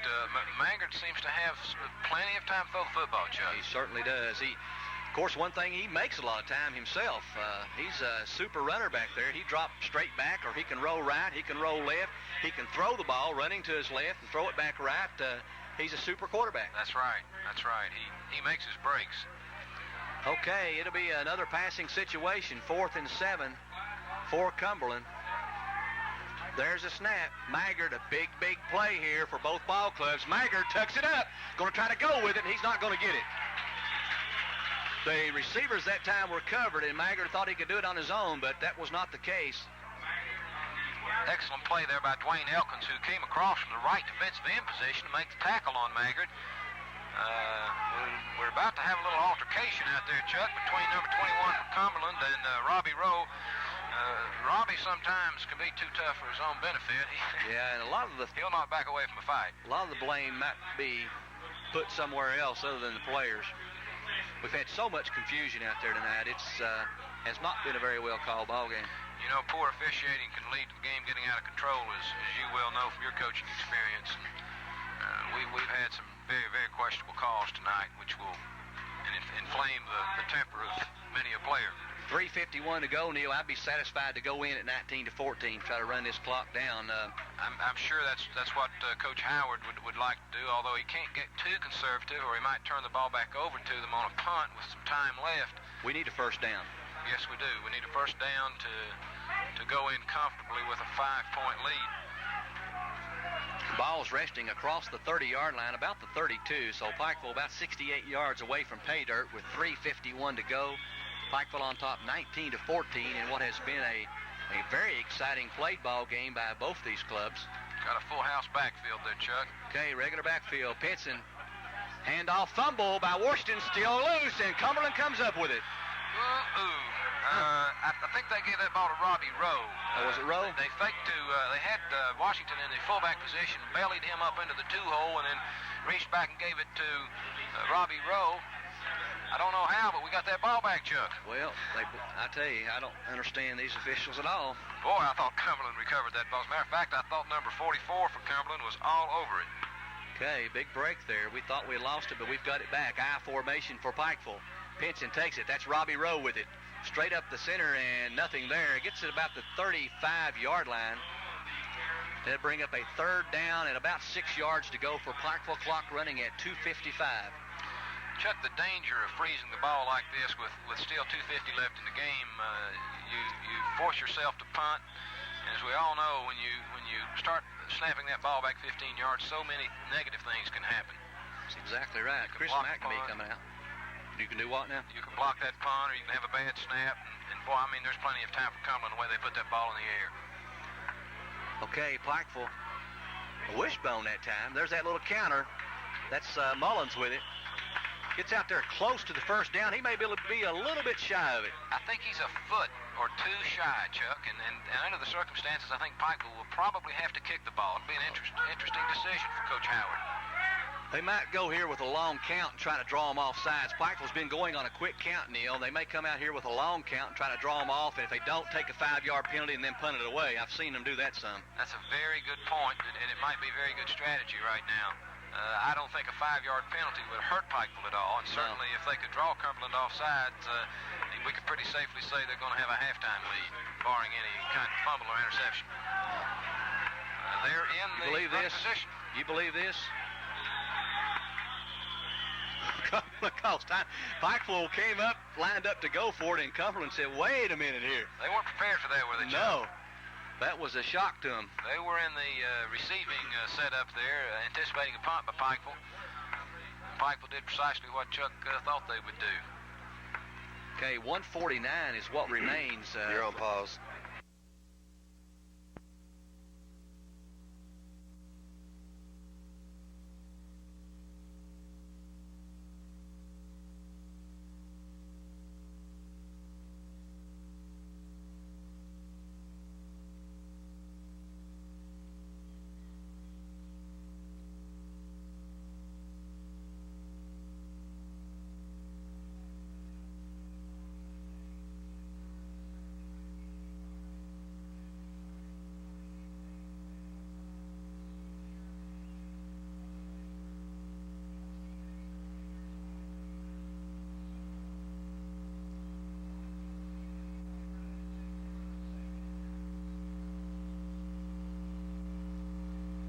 With it, 4th down, and I tell you, they may be doing exactly what I said, long count. We'll see.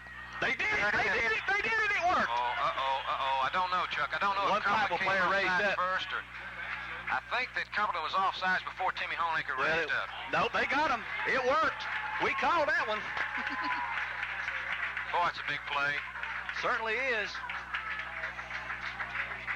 Well, we got one right up here tonight anyway.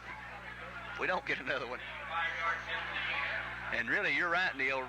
After that guy came across the line, a Pikeville man raised up too. But he'd already come across the line and made contact with the Cumberland players. So right, once a flag is thrown, any other infractions don't Pikeville had been going on that first count all night, and that one sure paid off. That's Washington trying to get up inside, and late hit right there for sure. Oh, my, I can't believe we don't have a flag on it. That was Robbie Rowe again, Chuck, rather than Washington. Real keep tough missing him. runner. I tell you what, that's unreal. Not much speed, but Robbie will turn it upfield and sure take you on for any kind of lick you want to give him. Okay, Robbie, a good run, Neil. He got about 5 or 6, but real close to spearing on that one. Oh, I thought it was for sure. I thought it was spearing and a late hit. Plus, it looked like Chucky was out of bounds when he was hit, or very close to it. Officials got all kinds of razzing from Pikeville fans and the players there, and maybe that's why he kept the flag in his pocket. I'll show you, I know what I'm doing, you don't. So You're right. They may have turned this fellow wishbone. That's Washington.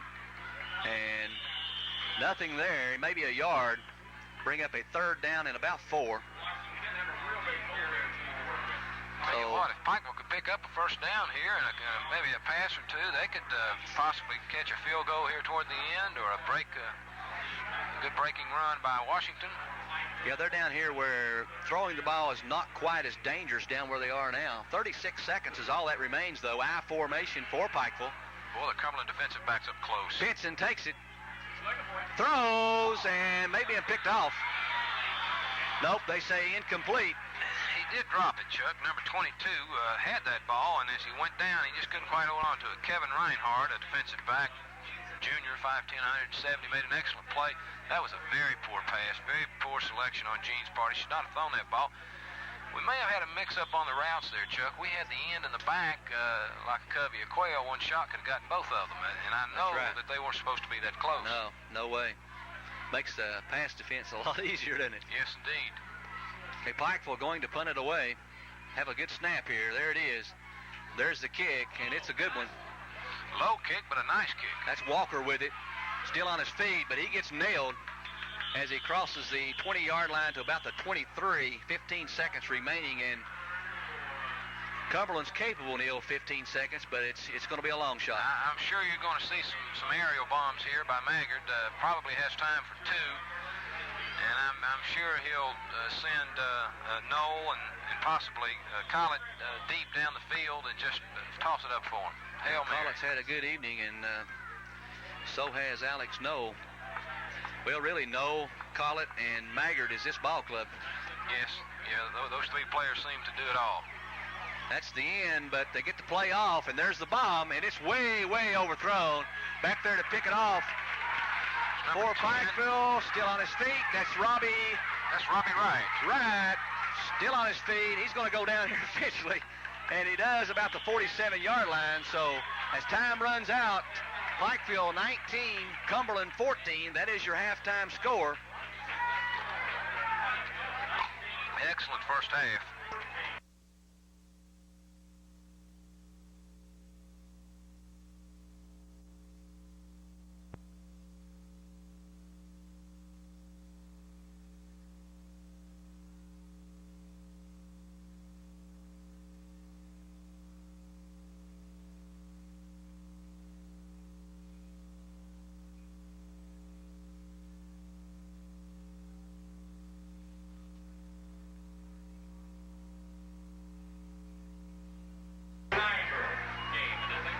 Okay, it's halftime, and at between games there will be Bowl Queen candidates.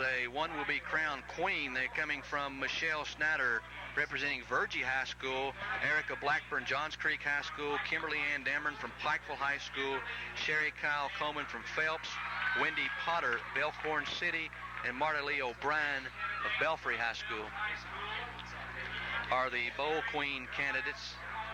The halftime score, Pikeville 19, Cumberland 14. Pikeville struck very early in the game at 10:52. A 70-yard run by Keith Washington made it 6-0, and then the extra point by Mark Williams was straight through the uprights, making it 7-0. Then Pikeville came right back at 9:42, only about a minute and 10 seconds later, as a fumble recovery by Chad Helvey in the end zone made it 13-0, and the kick was no good. Cumberland came right back at 5:24 in the first quarter. A pass to Maggard from 9 yards out, kicked by Alex Noel straight through the uprights, making it 13-7. Pikeville struck back in the second quarter at 11:37 with a pass interception by Link Ritz on about the 8 or 10 yard line. Link took it on into the end zone, making it 19-7. Pikeville tried to do a 2-point conversion, and it failed, leaving it 19-7. Cumberland then came back at 7:41 with a 58-yard Freddie Maggard to Alex Noel touchdown pass. The extra point was through the uprights, making it our halftime score of 19-14. And for your halftime entertainment, here is the Pikeville High School marching band under the direction of Lee Burke.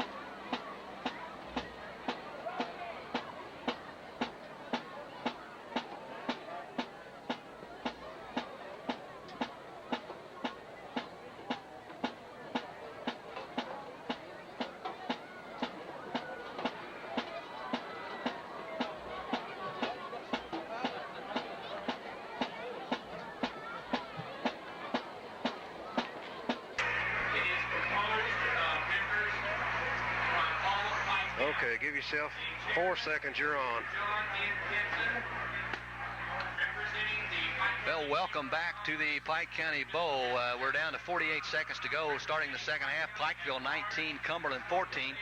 Neil, both teams have gone in. They've had a chance to regroup, and the regrouping, the biggest regrouping probably took in the form of Pikeville secondary. I think you're exactly right, Chuck. As we discussed during the halftime, Cumberland seems to have controlled this game the last 14 or 15 minutes, and I think what you'll see, at least what you would have seen in the locker room had we been there, was some defensive adjustments on behalf of Pikeville, and as you mentioned, particularly in their secondary. I look for Cumberland to come out this second half and throw the ball at least as much, probably more than they did the last half, and also to throw deeper routes where they were more successful. Okay, which makes for a long football game. Our second game was supposed to get underway at 9 o'clock. It's already about 8:08, and second game will be nowhere near 9. It might be about 9:30, which means we're going to be here a while. We've got a big crowd on hand. You look around toward the fence area, and they're about 5 or 6 deep. The stands have been completely filled all evening, and we've had a big turnout, and so far the first annual Pikeville National Pike County Bowl game has been very successful, and everyone has enjoyed themselves immensely. I know I have, and Neil, and I think you've enjoyed yourself too here in the first half. I have indeed. This is the first time I've had such a good seat at these Pikeville games. I tell you, I don't know who the matchmaker was, but whoever matched these two teams up did one heck of a job. We've got an outstanding ball game, two of the finest Class A teams I've seen in a long. This looks like a state championship game, Chuck. Sure does. Cumberland will get the ball first as Pikeville kicks it off. Short kick about the 25, and boy, I tell you, got a lucky bounce. Bounced right up to him, and Brian Mahan there to make the stop on about the 33-yard line, and a flag down already. Boy, that was just a model tackle by Brian Mahan. Just a fundamentally sound tackle. This may be on Cumberland. I believe it blocked below the waist that time, and they did. Cumberland blocking below the waist on the kickoff. They took that out of high school football back a few years ago, and Neil has cut down a great deal on knee injuries. I think it's an excellent rule, too, Chuck. You're right. It eliminates a lot of injuries, and it is indeed a good safety rule. Yeah, because you remember when you played, they probably had that old crackback where they come in there at your knees and oh, yeah, dangerous. that's the first thing you were taught when I was younger was the body block and the rolling block, where you just take their ankles and knees out. Okay, Cumberland's got it. 1st and 10. They're going to be back on their own 20-yard line, so they've got 80 yards to go away from pay dirt. Maggard still in there at quarterback, 6'3", 190, a junior, and he's a dandy. Long count. Maggard takes it. He drops back to pass. He rolls out. He's got some running room, and he's knocked out of bounds on about the 25-yard line. So he gets about 5 on the carry. Yeah, it was a good yardage gainer for them, Chuck. Chad Helvey that time, he just looked like he was not quite back for the second half. Maggard is still down, Neil. He may be injured. I guarantee you that's one kid that Cumberland cannot afford to lose. He's no, up it's a Pikeville player. Is it? No, it is Maggard. You're right, it was Maggard. He's up walking now. He looks like he's shaking a little. But I think he'll stay in the game. Well, no. Well, he may have to come out. Depends on how much time he takes. He may have to come out for a play. I just wonder what kind of a ball team Cumberland would be without Maggard. I'm sure they don't want to find that out. No way. He's very instrumental in this attack. Pikeville, let's see on defense. I see Chris McNamee back here in the secondary. Robbie Wright. Over on the other side is 33, Danny Coleman. 44, Link Ritz. Robbie Rowe, 45, is in there. Chad Helvey, 63, Honaker. I can't even see them all. Chuck, Pikeville's defensive ends need to come up field vertically a little faster and force the containment a little earlier. Chad Helvey, for example, on that play, he lost his containment, which enabled Maggard to get outside and pick up 4 or 5 yards. And if they string it out and contain too widely, then Maggard has a big alley there to turn up into, and he's very effective on that rollout. Okay, they say he went out of bounds before that, so they make it a 2nd and 8. I thought he had about 5, but they moved the football back, said he went out of bounds. Regular backfield and a handoff, and they just do not run the football against Pikeville. They have not so far this evening. As we mentioned earlier, Chuck, and as you well pointed out, Pikeville's defense is really oriented for a running game. They've got a lot of weight up front. They're not that fast, but it's difficult to run at them, through them, or over them. Well, you know, if they play 12 games during the year, probably 9 of them will be a team that will run the football 90% of the time. True. You know, we had mentioned earlier, I really anticipated that Cumberland would come out really throwing that ball the second half, and here we've seen their first 2 plays from scrimmage on the ground. Well, okay, Cumberland with it. We're real experts, aren't we? 3rd down, 8 yards to go. We'll get there. Maggard back to pass. Now he's rolling out. Pikeville coming up to try to make the stop. And he gets out of bounds short of the first down, Neil, and they may have to punt it away, but excellent play by Danny Coleman to come up and save the first down there. Knocked Maggard out about a yard short, Chuck. But again, there you had a breakdown on your defensive end position, totally lost containment, and allowed Maggard to get outside. And boy, barring an excellent play and an excellent tackle by Danny Coleman, they would have picked up a first down. Right. Cumberland's going to have to punt it away, and I don't think they'll do anything fancy here. I wouldn't think. They can't afford to give Pikeville the football down there. Should just kick it away. There's the snap, and there's the kick. It's off, and that's Washington waiting on it. He's got it on about the 46-yard line. Cuts up. Sorry, he got on the 43. He fumbled it. And nope, they ruled it down, and that's a break, Neil. But he may have been down. I think that was a good call, Chuck. I think that Keith was down. Boy, I tell you, number 15 there, Brian Mahan, a little confused, couldn't find a man to block. Had he peeled over there and blocked that fellow that tackled Keith, we might have seen a touchdown return there. Hey, Neil, we're going to start the second half in good field position. The ball on the 47-yard line. Pikeville's on 47. That's a good way to start. Yes, it is. Super field position. Pikeville couldn't have asked for more here. Okay, it's going to be an I formation. Pinson's still in there at quarterback. There's a snap. That's Robbie Rowe with it. He's got some running room. Gets across the 50 into Cumberland territory. Good run. Good blocking that time. Good tough run, Chuck. Picked up about 4 yards. Just put his head down and plowed up in there for what he could get out of it. Pikeville may have to try to grind it out here, Neil. They've got some good people up there that can open those holes up and get that 4 or 5 yards a lick. Yes, the only thing about it, that's such a slow process, and if you have an error somewhere in that process, then it breaks down entirely. And that's what's happened to Pikeville in several possessions tonight. Right, but we can keep the football away from Cumberland, that's for sure. That's, I think we've got a procedure call here, Chuck. It didn't look like the Pikeville offensive line had gotten down and set. A little quick call by Gene Pinson there. Gene needs to be a little more comfortable, a little more patient, come up and maybe be a little cocky, look around, check his players, see that everybody's ready, and he's not doing that. He's not real sure, like you mentioned earlier, Neil, right now, and he just needs to gain that confidence, and I'm sure he will. As talked to Coach Howard today, and he's talking about that the boy is, he's got some way to go, but he's doing a decent job, and he seems to be getting better every day, and he's gaining that confidence, and that's what he's going to have to do. That's right. Fundamentally, he does some things very well, and eventually he'll be a good quarterback. This is his first big game, Chuck. Sure is. 2nd and 10. I formation for Pikeville. Pinson takes it. That's Washington, and he's not going to get anything. You know, once again, Chuck, it's so easy up here in the press box to see where that hole is.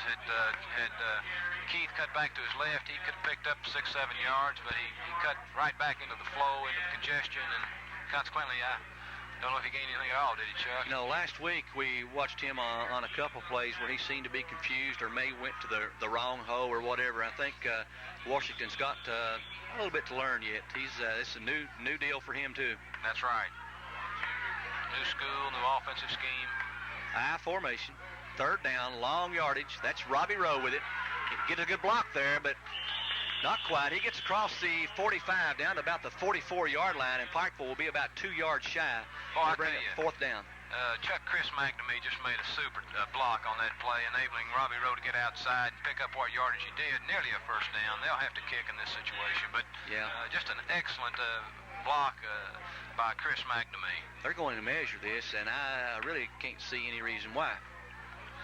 They're asking for the chains, and well, from our positioning here, it looks like the ball is a good half yard to a yard, maybe even more short of the first down. Well, they asked Robbie Rowe if he wanted the measurement, and he did not. I think it's obvious to everyone that they are short. Pikeville to punt it away. Robbie Taylor back there to kick it. Chuck, they've got their speedster back there. Uh-oh. Walker. Almost a bad snap. Now he's having problems. He may have the first down, though. Worked out well. How about that? What a break. I'll tell you what, that was a very heady play by Robbie Taylor. You know, a lot of kids, after they evaded that first rusher there, Chuck, would have kicked the ball anyway, perhaps kicked it into the second rusher. I know we had that happen to us in 1964 at Elkhorn City, and it was a costly mistake. But he didn't hesitate, did he? No, he didn't. He eluded those tacklers, and he headed upfield, and boy, I tell you, a big first down for Pikeville. Okay, Pikeville's got it. Cumberland territory, 1st and 10 on the 40. Heads up play by Robbie Taylor. Well, that could turn out to be a pivotal play there, very pivotal. regular backfield. Pinson takes it. Hands off to Robbie Rowe, trying to get outside, and he's finally drugged down as he picks up about 4 yards. Excellent run by Robbie there, Chuck. But again, Robbie doesn't have the speed to get outside and outrun defensive backs. He probably would have had a little more yardage had he cut upfield and stayed within the confines of the secondary and maybe picked up a couple of more yards. But it's a great effort. Sure was. He gets 5 on it. 2nd and 5 for Pikeville. 8-11. I formation. Pinson, second man. Washington. He ran hard that time, gets it across the 30, and that should be another first down for Pikeville, Neil. Just a good hard run. Boy, it was, Chuck. It's the first time I've seen Keith explode like that since early in the first half, and he did an excellent job of it there. Good execution. Had a good hole, good trap situation for Pikeville's offensive line. Coleman checking in and McNamee going out. You know, they have so many crossing backs on that play, and Gene Pinson's doing a good job of faking back there. And I think it's confusing the defensive line of Cumberland. Right. Big thing on this drive, Neil. Cumberland, you know, we're keeping that football away from him. Run that clock. That's good. That's right. That's Robbie Rowe with it. I think it's absolutely essential that Pikeville has a distinct advantage as far as time of possession in this game, Chuck, because as you mentioned earlier, Cumberland can do so many things with the ball so quickly, and Pikeville doesn't have that ability, unfortunately, and time of possession is a very key element in Pikeville's attack. Okay, it'll be 2nd and 7. Ball shy of the 25. Mark it on the 26-yard line. Pikeville in Cumberland territory. They're down there in 4-down territory right now. Handoff to Williamson, and he may have get a yard or two. Just wasn't much there. Looked like we had a breakdown in the blocking assignments there, Chuck. Andy got about all out of that he could. Okay, they give him 1. 3rd down and 6 to go for Pikeville. The ball on the 25-yard line. Ordinarily, you'd see a pass in a situation like this, but what little success Pikeville's had with the passing game, I would look for some sort of a outside run to Washington, or perhaps another one of those crossbuck traps. Yeah, we could do that screen. We might not do a bad job on it, but we've got 2 downs to go on this. We got 2 downs. Well, Washington split out right, Chuck. Yeah, they're going to throw it. He's got a man there, and that's pretty close, but that's good defense, though. Got a flag on the right side of the field away from the press box, Chuck. I think maybe Keith Washington had a procedure penalty there. Well, they may decline it. I'm sure that they will. But that, to me, looked like good defense, and they made the right call by calling no call there. They did indeed, and as we suspected, it was procedure on Keith Washington. He was lined up as a wide receiver in an up position, and apparently he either didn't get set or he started out too fast before the snap. And Pinson threw that ball sharp. He threw it good. It's the best thrown ball I've seen Gene throw tonight, Chuck. That's a good point. Daggone it, if he'd get a little assertive and a little more confident, he can certainly do it. That's right. 4th down play for Pikeville. 25-yard line. 4th down. With this, Chuck. 6 yards to go.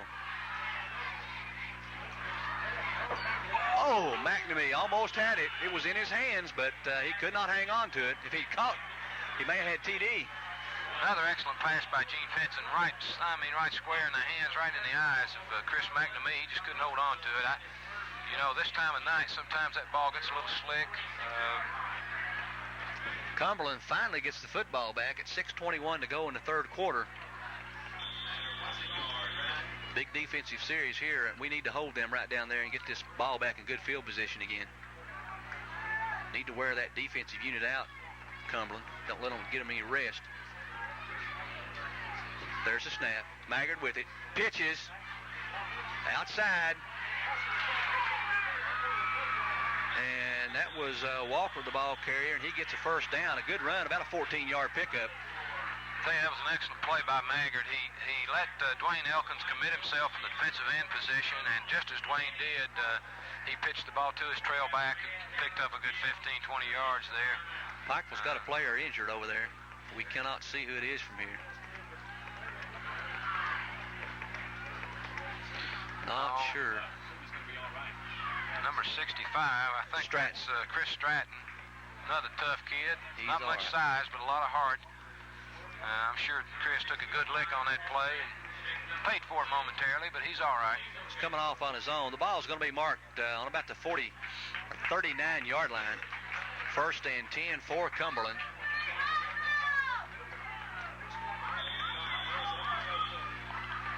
Maggard's gone all the way at quarterback. There's a snap. Maggard back to pass. He eludes the rush, gets outside, and then gets nailed. Well, I tell you, Chuck, that was an excellent play by Timmy Honaker and Brian Mahan.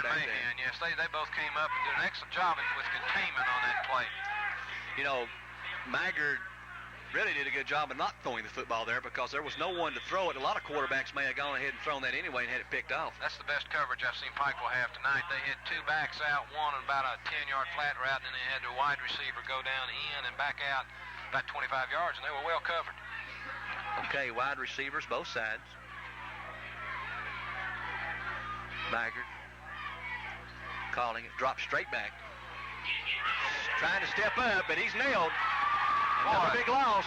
Another big play by Brian Mahan in there for the initial contact, and he had a lot of help from that whole left side. But, boy, I tell you, they've switched him to defensive end position in this second half, Chuck, and Brian is really laying it on him. He's made a difference so far. Yes, he's shown some very aggressive pass rushing, and it's cost Maggard some problems he didn't have in the first half. 3rd and 25 to go for Cumberland. A long way to go. They've got to get almost to the 50-yard line for the first down. Ball is just shy of the 25. Well, I tell you, from what I've seen, Chuck, the key or the big change in Pikeville's defense this second half has been the containment and rushing of Brian Mahan. That's just so important to them. It's overlooked sometimes. Clock running at 4:51 to go in the third quarter. Pikeville 19, Cumberland 14. Big third down play here for both ball clubs. Maggard takes it, drops straight back, looks at, here's the bomb. There's a man out there, but it's overthrown a little bit, and he almost made a great catch, Neil. Well, I tell you, there again, Chuck, Danny Coleman, he saw the play, diagnosed it early. Everybody could see it was a pass and a long pass, but Danny stayed square. He didn't turn and run with the fella, and the receiver almost went down there and took that ball away from Danny. Yeah, if Danny would have continued backing up and staying 4 or 5 steps from him, Neil, he would have been able to step up to the football. And that's very important instead of running with the football and away from it. That's a great point, Chuck. You know, when you're coming forward, it's just like an outfielder taking the ball away from the second baseman on a pop-up. You've got a better opportunity to catch it. Okay, there's the kick. That's Mullins with it. And he gets nailed on about the 45. And, boy, we've got some action over here. Robbie Rowe absolutely nailed the quarterback, Neil. Knocked him almost in the stands. And it's going to be a 15-yarder, I believe, on. Yes, it is. They've got one of those pieces of yellow plastic lying on the ground down there, which ordinarily indicates a penalty. I think we're going to have unnecessary roughness on Robbie. We've got an injury here, too. I tell you, we don't need a penalty like that right now. That's going to put them back 15 yards, Chuck, take them back to about the 30-yard line. No, the whistle hadn't blown, Neil, but it was an unnecessary lick. The guy was just kind of strolling up the sidelines, not paying attention to what he was doing. You know, and Robbie Rowe laid it to him. Yeah, a few years ago you could get away with that. But they don't let you do that anymore. Play was already over, and it's real close. Robbie Rowe was injured on the play. He's up, and he is upset. His coach is getting on him a little bit. I tell you, you got to like Robbie, though. He makes some mistakes because of his aggressiveness sometimes, but boy, I tell you what, he's a competitor. He certainly is. 1st and 25, that came after the whistle, definitely, Neil. So 1st and 25, bad situation, regular backfield for Pikeville. That's Williamson, I believe, with it. Gets across the 30 to about the 32.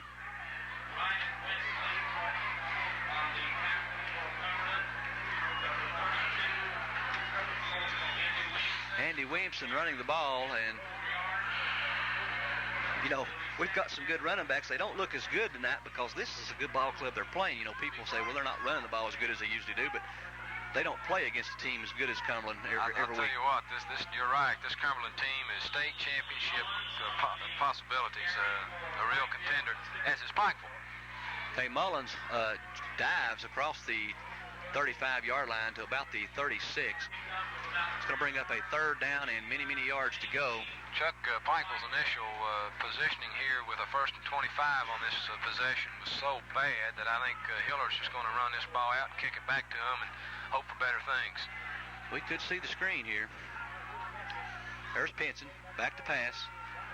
He's got a man out there, throws it. He's got it, but he'll go out of bounds about 9 yards shy of the first down. But that puts us up the field further, Neil, which means that if a good kick, Cumberland will have a little bit further to go. Boy, that was a nice pass, Chuck. You know, he dropped back and threw that ball across the field. He probably threw it 45 yards when you consider he didn't catch it. Yeah, and Brian made an excellent catch and turned upfield. Almost got away from the tackle. Well, they ruled him out of bounds over there, so it didn't count.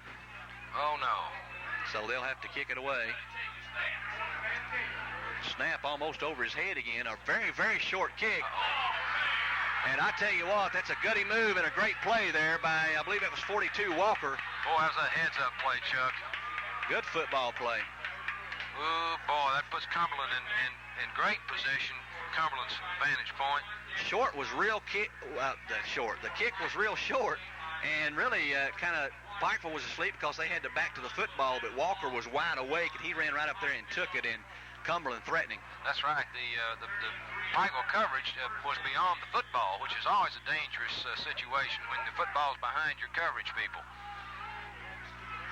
Okay, Cumberland's going to have it. They're going to be deep in Pikeville territory at the 34-yard line. Regular backfield. Maggard takes it. Pitches right at the right time. Down the sidelines and a pickup of about 7 or 8. Anthony Walker again. Well, the Maggard kid, again, excellent execution of the option play. He waited until Dwayne Elkins had committed himself, which Dwayne has to do. No blame on Dwayne, but your cornerbacks, Chuck, have to come up faster on that option play and make that tackle up there closer to the line of scrimmage. He went ahead and took that lick. 2nd and 1. Cumberland definitely threatening to go ahead. He's in a little bit of trouble, but he gets out of it. Steps up, is going to gain big yardage. Down inside the 15 to about the 12 or 13-yard line. Chuck, I don't know if you noticed that, but that was an end reverse. Maggard handed that ball off to Alex Knoll, who came back to the right side, and it looked like Maggard was cutting upfield. But that was Alex Knoll, the wide receiver.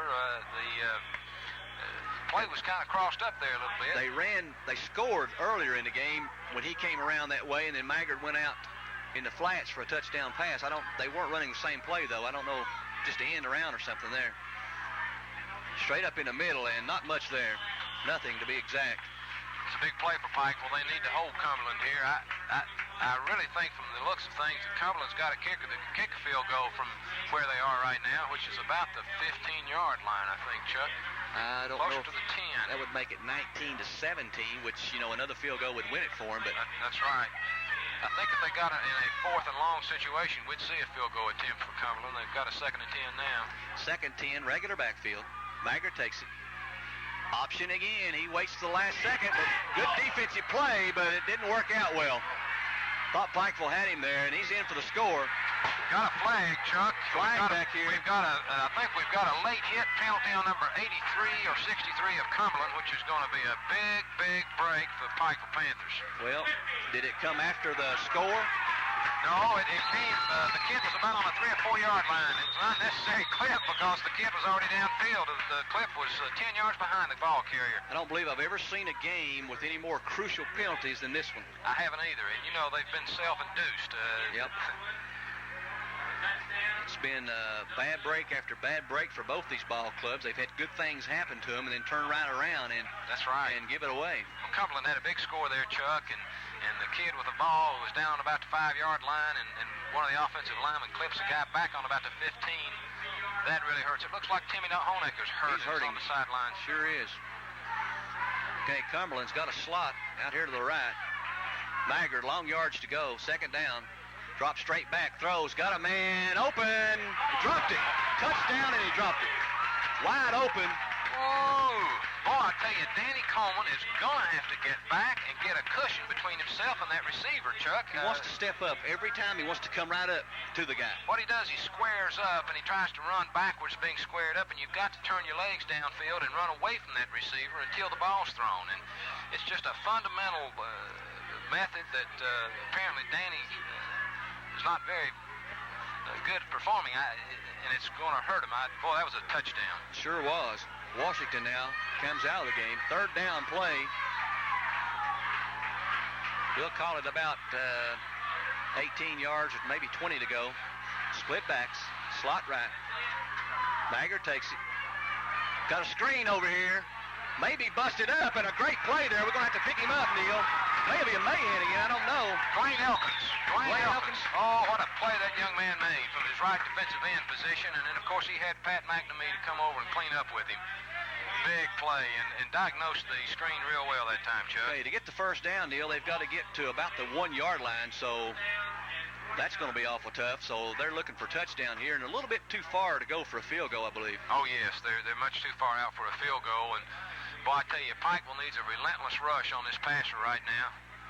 If they give him much time, he's got a chance. Split backs. Maggard dropping straight back. He's got some time. Now he scrambles, looks, he's going to run with it, and he's not going to get anywhere, and a flag face mask probably. Oh, I thought he had the shoulder pad, Chuck. I know we're quite a distance from the play. They say face mask. If it is, that's an automatic, I believe. Maybe an automatic first down. It's a personal foul. Well, like you say, 15 yards wouldn't give him a first down, but it may be an automatic. It may be. I tell you, I can't understand. Boy, they had him hemmed up. That was so unnecessary. Of course, it was also accidental. The kid didn't mean to grab his face mask, but that's what happens when you get out of position, Chuck. You're not down, and you're not moving your feet. You're reaching and grabbing, and sometimes you grab the wrong thing. And in this instance, of course, he grabbed the face mask, and it's very costly. We'll see. It appears that it may be. Fourth down. It is going to be a fourth down, and it'll still be about 11 or 12 yards for the first down, Chuck. So it's a play over with a penalty. Well, I'm surprised. I always thought personal foul was an automatic first down, but I think it has to be an intentional violation. Okay. Chuck. Fourth and 10 to go. Cumberland right down there striking at the door. They're about the 12-yard line. Maggard looks, throws, and touchdown. Man, he was wide open. Gee. Boy, I puts on his show in the end zone. I don't understand why they let those receivers get behind them every time, Chuck. You can't do that. You've got to keep them in front of you where you can make a defensive play on the football. I was so worried the other day when Coach Trivet and Coach Allaire told me that Cumberland put the ball in the air this much because Pikeville really has a difficult time with their pass coverage. Okay, extra point. Cumberland setting up to kick it. And no benefit here, Neil, in going for 1 point. They might as well go for 2 and make it a 3-point lead. There's no benefit here for a 1-point conversion at all. No, none whatsoever. We may see a fake here. I really don't understand why they go for one. Good point, Chuck. Real good point. Nope, he's kicking it. He's got it. Well, now a field goal for Pikeville would put them ahead. Who caught that pass? Okay, that touchdown pass, Neil, was caught by Collett. Is that what you said, Collett? Randy Collett, I think it is. 6'2", 185, and he's been a very important force in this offense for Cumberland. He certainly has. I'll tell you, Noel and Collett and Freddie Maggard are just the key players for Cumberland, no question about it. And boy, you give them a little time. You give Maynard a little time, and those kids know how to run their routes until they're open. They come back for the ball. If there's a mix-up, they keep moving. I can guarantee you Cumberland has put a lot of time in their practices on their passing game. Sure have, and Pikeville seems to always be in front of the receiver. Just poor, basic, fundamental pass defense. They've got to learn to back up, give that receiver a cushion so that they can act. It's really, Neil, a bright spot. We're playing the number 2 team in the state. We're down 2 points, and really the only place we're getting beat is with the passing game. And so if we go back, we work on that all year, then we've got a real shot at playing with anybody. That's correct. I think certainly Pikeville can play with anybody in the state in the Class A. Okay, the last quarter, they scored that touchdown at 0 time in the third quarter. So we're now going to begin the fourth quarter of play with Cumberland on top of Pikeville, 21-19. There's the kick, and Robbie Rowe, I believe, with it. Robbie straight up the middle. And a good run back all the way out to about the 34-yard line. Robbie did a good job of sort of playing a tough third base there. He got down in a low position and just blocked that ball so it wouldn't go back to about the 5, and then picked it up and brought it upfield for a real good return to about the 35-yard line. First and 10 for Pikeville. They mark it on the 34-yard line.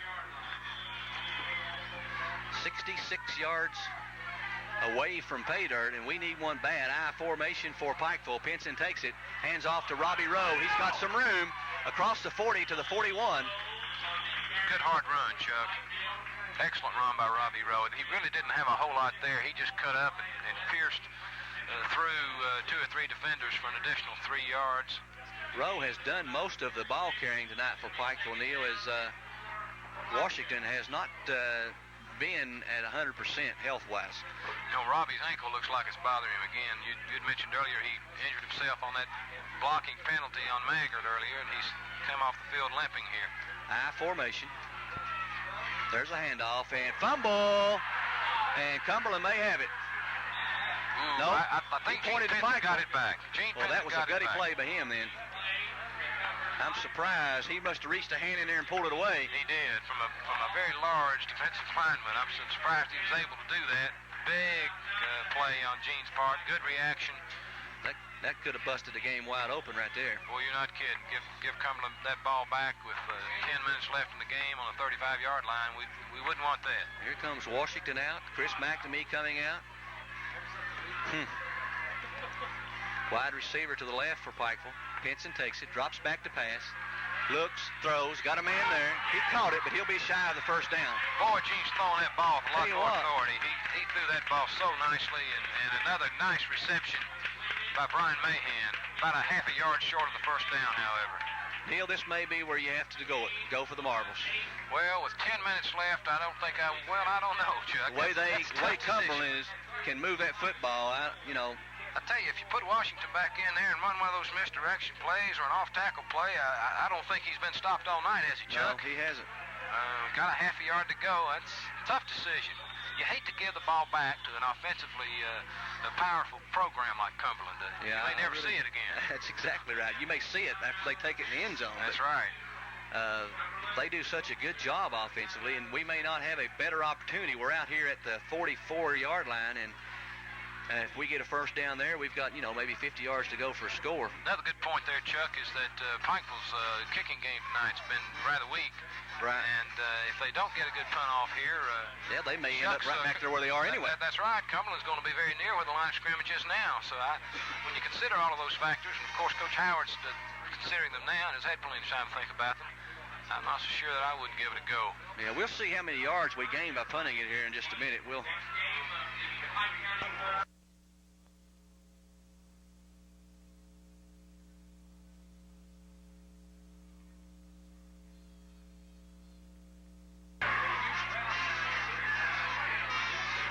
Okay, Pikeville lining up to punt it away.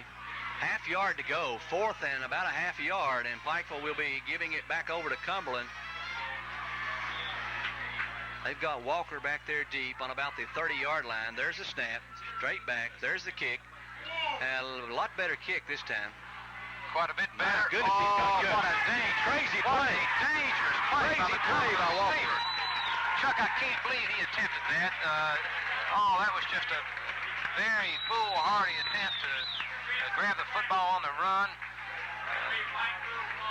Big turnover. Well, Coach Howard made the right decision, didn't he? Yeah, he certainly did. No doubt about that now, but he got a lot of help from Mr. Anthony Walker. He did indeed. Anthony Walker's made some good plays tonight, but, well, I'll tell you what, if they don't win this game, he'll not forget that one the rest of the season. Well, that puts Pikeville down to the 36-yard line in Cumberland territory. Boy, this is an opportunity for them. 20-yard gain on that play, I formation. There's a snap, there's a handoff. And no place to go, fumble, and a whistle was blown already. They've blown it dead. Chuck, I tell you, Andy Williamson goes up in there on that play, and he forgets what his task is, and that's to block somebody. He ran by about 3 players, and, of course, they tackled Robbie Rowe. Now, Robbie's running the ball hard, but he's going to have some blocking, and Pikeville lost yardage on that play, a couple. Yeah, even Herschel Walker needs a block now and then. That's right. Danny Coleman coming out. Looks like we've got Keith in the tailback position. No, they're moving over to a right halfback. Okay, there's the play. That's Mullins. Cuts back up and down across the 20-yard line. Boy, and good run. That was a nice one, all right. They had Mullins set in the left halfback position there, Chuck, and they sent the other two backs to the left. And again, sort of a cross-buck trap. A little misdirection, it looked like. It was indeed, and the entire Cumberland defense went to the right with the flow, and boy, just left that whole right side open for Danny Mullins with the exception of that one defensive back who made a fine play. So Pikeville down inside the 20. You know, they're not over 5 or 6 yards away from attempted field goal from where they are, Neil. No, I mean, that's right. Again, that not going for two could be a I formation. Washington gets up in there to about maybe the 16. Might have got 2 or 3 on the carry. You know, another good thing about this drive, Chuck, they're keeping the ball away from Cumberland and taking a lot of time off the clock. If Pikeville could be fortunate enough to take this ball in for a score, there wouldn't be a great deal of time left for Cumberland. That's right. Maybe 1 or 2 drives, and that would be it. Give him 3 yards on that carry. 2nd and 7 for Pikeville. Ball on about the 15, they say. To pass it, screen, and he dropped it, and that's a good thing he did. He would have lost about 5 or 6.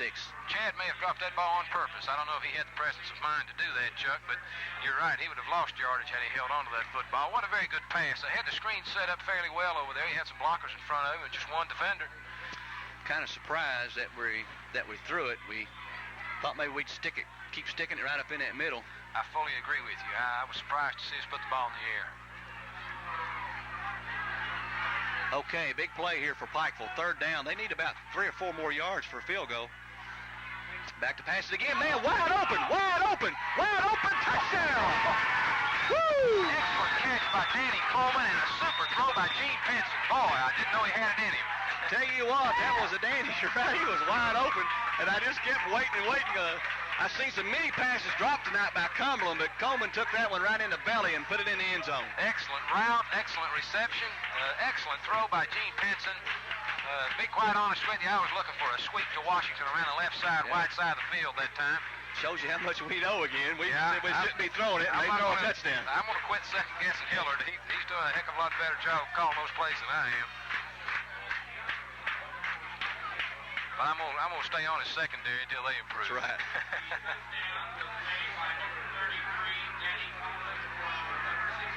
Extra point. Pikeville going for 2. Throw, and he got it! Belt catch, and he put his hands up right in front of the face. 7:41. Right in front of his face and hauled that ball in. Excellent catch. Big 2-point conversion. It gives Pikeville an important additional 2 points to the touchdown. We still seem to be having some confusion up here. We need to get the time. Well, they're confused, Neil, but back on the scoreboard.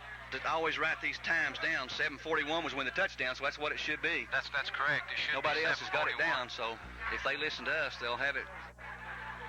Well, I'd be surprised if they did, though. 7:41. It's when the touchdown was scored. It was 7:41. Chuck's got a good habit of writing down the time when important events happen. So Bless your heart. Well, we've just gotten some first aid here. Thank you. Someone just brought us some cold We're off drink. there right now. I'm not getting anything. Okay.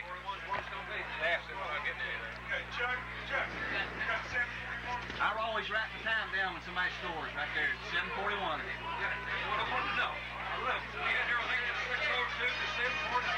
7:41 is exactly right.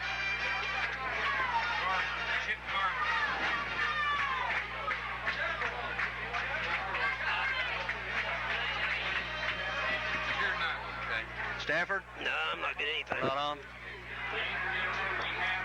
I don't know what's wrong.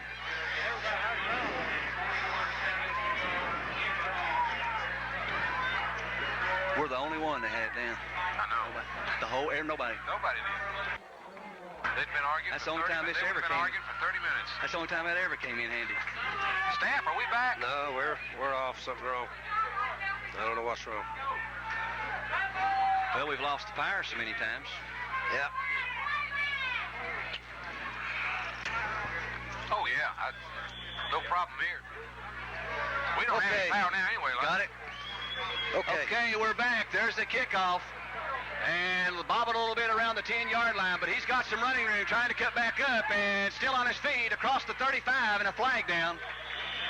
And things are really getting exciting here at the first annual Pike County Bowl game, sponsored by the Pikeville National Bank. And Neil, at this time, it's going now. Got a little note passed on to me. We'd like to welcome Chip Garber, assistant coach, University of Kentucky, is here tonight. Well, I mentioned earlier that we thought we'd have some college coaches here to scout the fine quality of players we have in this first Pike County Bowl. And I'm sure the players are aware of it, and maybe that's caused some jitters, but it's probably also caused some adrenaline to flow and some good performances that we've seen. Big play, big penalty there on Cumberland, Neil. They had excellent field position. Now the ball's going to go way back inside the 20-yard line, mark it on about the 16, and a big penalty.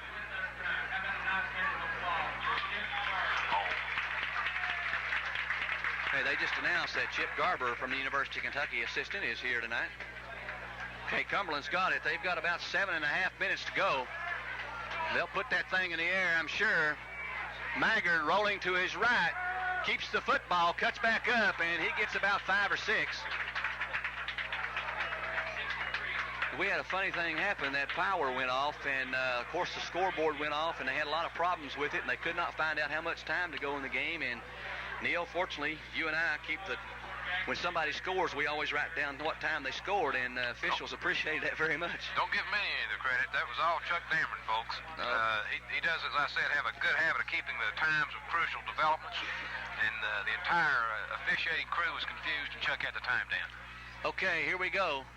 Back to pass. Maggard throws, got his man. He'll have the first down across the 30-yard line to about the 33. Not much criticism there, Chuck. Good route. People were really where they were supposed to be, and Maggard just drilled that ball into the open area. Nice 12, 13-yard reception. First and 10 for Cumberland at the 30-yard line. Boy, has this been some kind of game for the first bowl. You do not see many high school games of this caliber on any level at any time of the year. 27 for Pikeville, 21 for Cumberland. Cumberland ranks second in Class A in the state of Kentucky. Maggard back to throw. Gets away from his man. Launches it downfield and almost picked off. Boy, again there, Chuck, Maggard has such ability. He caused the defensive end to lose containment, which gave Maggard much more time to throw the ball. Although it was terribly underthrown, he would have had to throw that ball 55 or 60 yards to get that receiver. Maggard, excellent thrower, but let's go back a minute and let's give Gene Pinson some credit. The last 2 times he threw 2 super passes. He did indeed, and that's what Gene's capable of doing. This is Gene's first big game ever, and it may have taken him about 3 quarters to get those jitters out of him. You may be right. It's going to be second down and 10 for Cumberland. You know, Chuck, if Maggard had turned that ball upfield, he could have picked up 8 or 10 yards. I'm surprised once he beat the containment that he didn't do that. He may be confused too, Neil. The time, 6:21. You know, when you're a young kid like that, you think, well, that's not a lot of time, but it really is. Oh, for Cumberland, it's all the time in the world. But that's a daggone good point. He may have been pushing a little bit, pressing himself a little bit, trying to score right now instead of take a good drive down the field. Robbie Rowe coming out. They're talking to the official. A problem here with Robbie Rowe's helmet headgear, and official made him change. We had that official up here a minute ago. I think we should have tied him up. Had somebody down on the other side, Chuck. Injury on the other side of the field. Stafford said there may be an injury. There he is over there on the other side of the field. Whose player is it, Chuck? I can't see it. I can't either. May have been the chain man. Chain was laying down there. The chain yard man of marker. The ball, boy. That's why I'm glad I'm way up here. I believe I can handle one of those licks. No, I know I'm too old for it.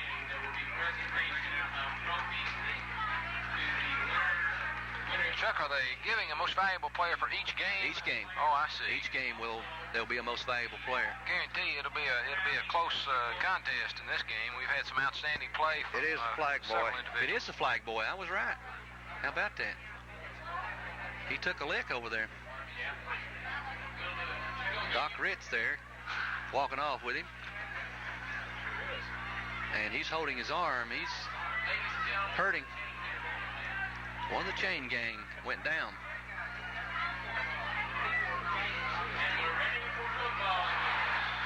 It can get dangerous on that sideline sometimes. Okay. Chuck. Here we go. Maggard drops straight back. Got a screen over here. Fakes, pumps down, throws it. Almost picked off. Great play there by Ritz. Excellent play. I tell you, once again, there's Mike Ritz. Not a lot of speed, not a lot of size, but he plays an intelligent game of football, Chuck. He's where he's supposed to be nearly all the time. Just good fundamental football. Excellent play. He has done a good job tonight defensively. He's had a fumble recovery, he's had a pass interception, and he's had some other super plays on defense. Going to bring up a 3rd and 10 for Cumberland, and Neil, this is really getting down to a crucial time here for Boy, Cumberland. it is. I'll tell you, it's great intuition on Ritz's part. He diagnosed that screen and stayed with it and broke it up. Big play here for Cumberland. Oh, they've got him in the backfield. Another big defensive play by Pikeville. Again, there we had Dwayne Elkins from the right defensive end position in there on the initial contact, Chuck, and boy, what a big play. Then he had a lot of help from Andy Williamson and Pat McNamee and the rest of his buddies on that right side, but a big play by Dwayne Elkins. They'll have to kick it away, Neil. It's going to be 4th and about 16. They're real deep. And what you want to do here is really protect yourself. Make sure you don't make any unnecessary reception down here and fumble the football. Not even let it roll dead. That's right. Indeed, you would. Boy, he's hit a boomer. Best punt of the night from That's Cumberland. what I was afraid of right there. But he picks it up. Mullins with it, trying to get outside. And he's brought down about the 40-yard line. Well, I'll tell you what, it was a good recovery, Chuck. Danny mishandled the ball initially, picked it back up, and returned it back up to the 40-yard line, which is not a bad field position at all. Scared me to death. Ooh, me Almost too. what we talked about happened. That's right. So often you think about something like that, and it does happen. I'm sure Danny had it on his mind. But Pikeville now needs to keep the ball on the ground, and I would say, Chuck, if they could pick up 2 first downs, They've got it won. They may very well have this game won. 27-21 Pikeville, 5:32 to go. The very first Pikeville National Bank Pike County Bowl game being played here, Pikeville and Cumberland. Pikeville right now calling a timeout, and it has been exciting. Neil, you've played football most of your life while you were growing up and all the way through college, and for a lot of people aware of the fact, I noticed in the paper last week you were drafted by the Dallas Cowboys. That was, you lasted a few days, didn't you? A few days is right. I got out there and decided those professional football players were too big and too fast for me, Chuck. San Diego called me after I got cut with the Cowboys, and I told them that I wanted to pursue a more docile life in professional football. I wanted to live long and be injury-free. But what days I did play, I really enjoyed it. Neil, it's a dream of anybody that's ever played sports is to have an opportunity to play professional football or basketball, baseball, whatever it may be. What was it like going to a training camp? Well, it was very exciting, and I really had trained hard when I went to Dallas. They had their training camp in Thousand Oaks, California. I did get to play in a couple of exhibition games and got to practice with people like Bob Hayes and Roger Staubach and some great football players. But, you know, I might could have stayed on with a club in the National Football League that wasn't of the caliber of the Dallas Cowboys, but I don't think I had a future in professional football, and I like to think I made the right choice. I think you did. I formation for Pikeville. Big series of plays here for the Panthers. That's Robbie Rowe. Protect that ball, and he does. Across the 40 to about the 41. Robbie lost his footing there. He might have got 3 or 4 more. I think he may have, he may have lost. Well, it looked like he gained about 6 inches, Chuck. Oh, I'm sorry. That's right. You're exactly right. I Maybe tell you, he took 6 that if ball, he's lucky. Yeah, he took that ball so deep in the backfield that he ran a long way, but it took him a long way to get back to the line of scrimmage. Most important factor right now is the clock. It's at 5:03, and this is now when Pikeville, the clock runs real slow, and for Cumberland, they think it's running real fast. That's right. High formation. That crossbuck, Robbie Rowe cuts back up. He's got some running room. Down to the 50, and he may have a first down. Great effort, Neil. Boy, that was a great effort. I mean, a great effort, and I don't know. He may be just inches short of the first down, but it's certainly attainable for them now. It looks like it'll be third down and really about a foot. I'm going to have to measure this one. Where he's got his foot over here is what I'm going by, and that's I mean, it's pretty just close. Inches short, isn't it, Chuck? They're going to say third down. They have no doubts about it. Of course, the field official over there can see exactly what it is. So it's third down and less than a yard to go. We'll call it maybe a half a yard. Big play right here, Neil. Clock down to 4:15.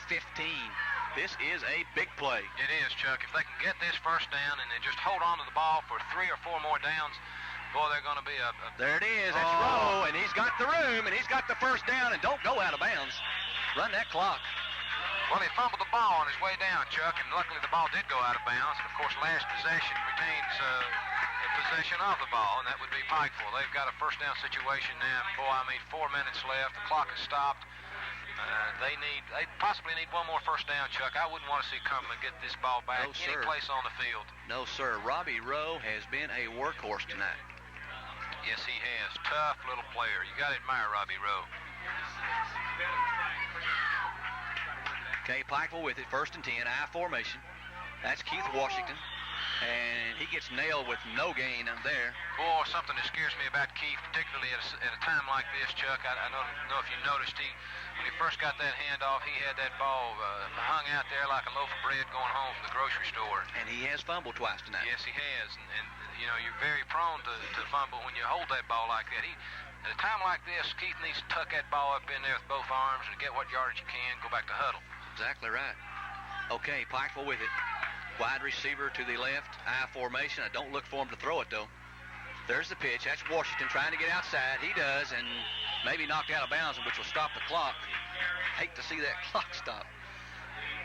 We're going to be way shy of the first down. We're going to have a 3rd down and about 5 or 6 yards to go. Clock stopped now at 3:21. You know, I don't think there's any way under any circumstances that Pikeville will go for a 4th and short situation. No. So if they don't get a big gainer here, we can probably look for a kick, hopefully a strategical kick that would go down inside the 10-yard line. Split backs for Pikeville. There's the pitch to Washington.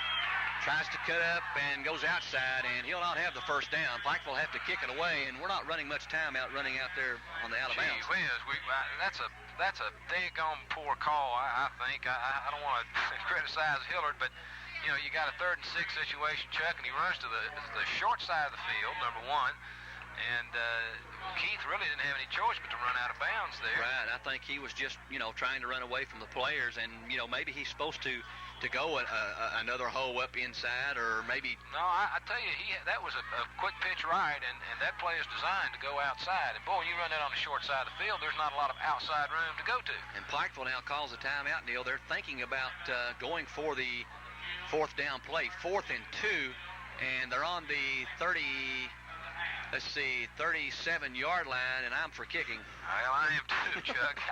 I'm telling you, as you well know, and as we've seen tonight, Maggard can put you in the end zone in a short time.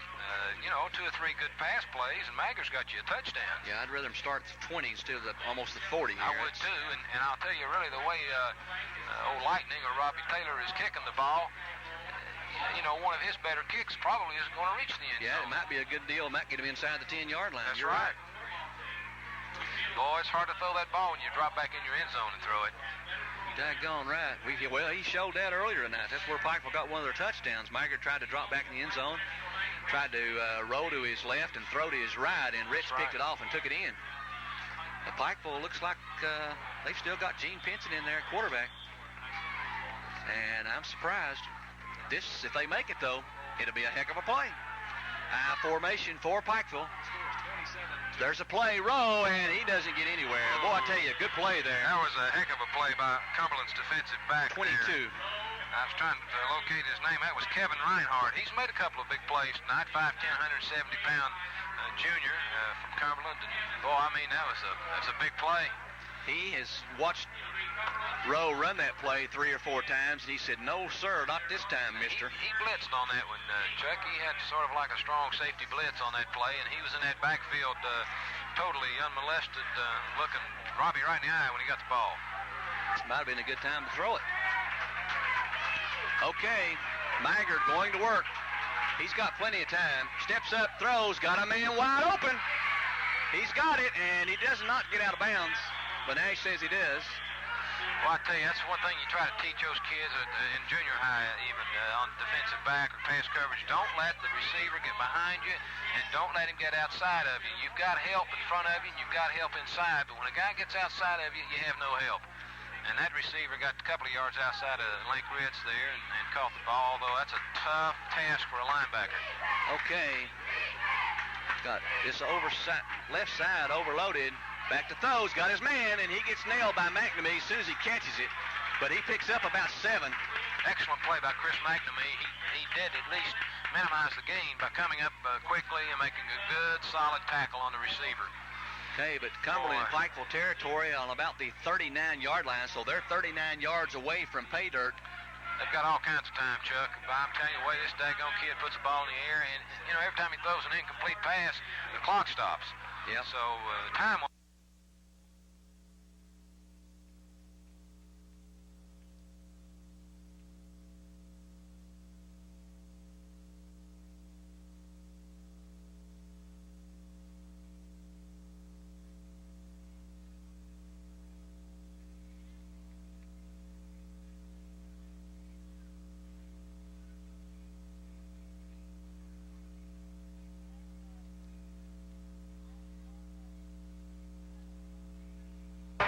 He thinks they have one left. Okay, it's going to be a second down play for Cumberland, about 6 yards to go. We've got the clock stopped at 2:35.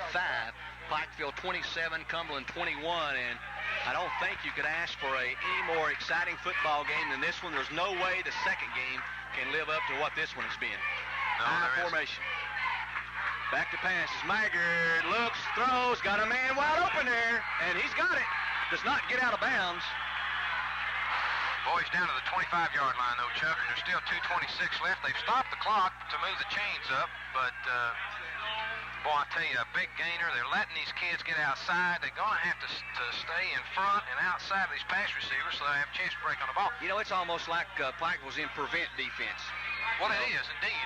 But the bad thing about it, Chuck, they play that kind of pass defense almost the entire game. That's what I mean. They'll catch it and then tackle them.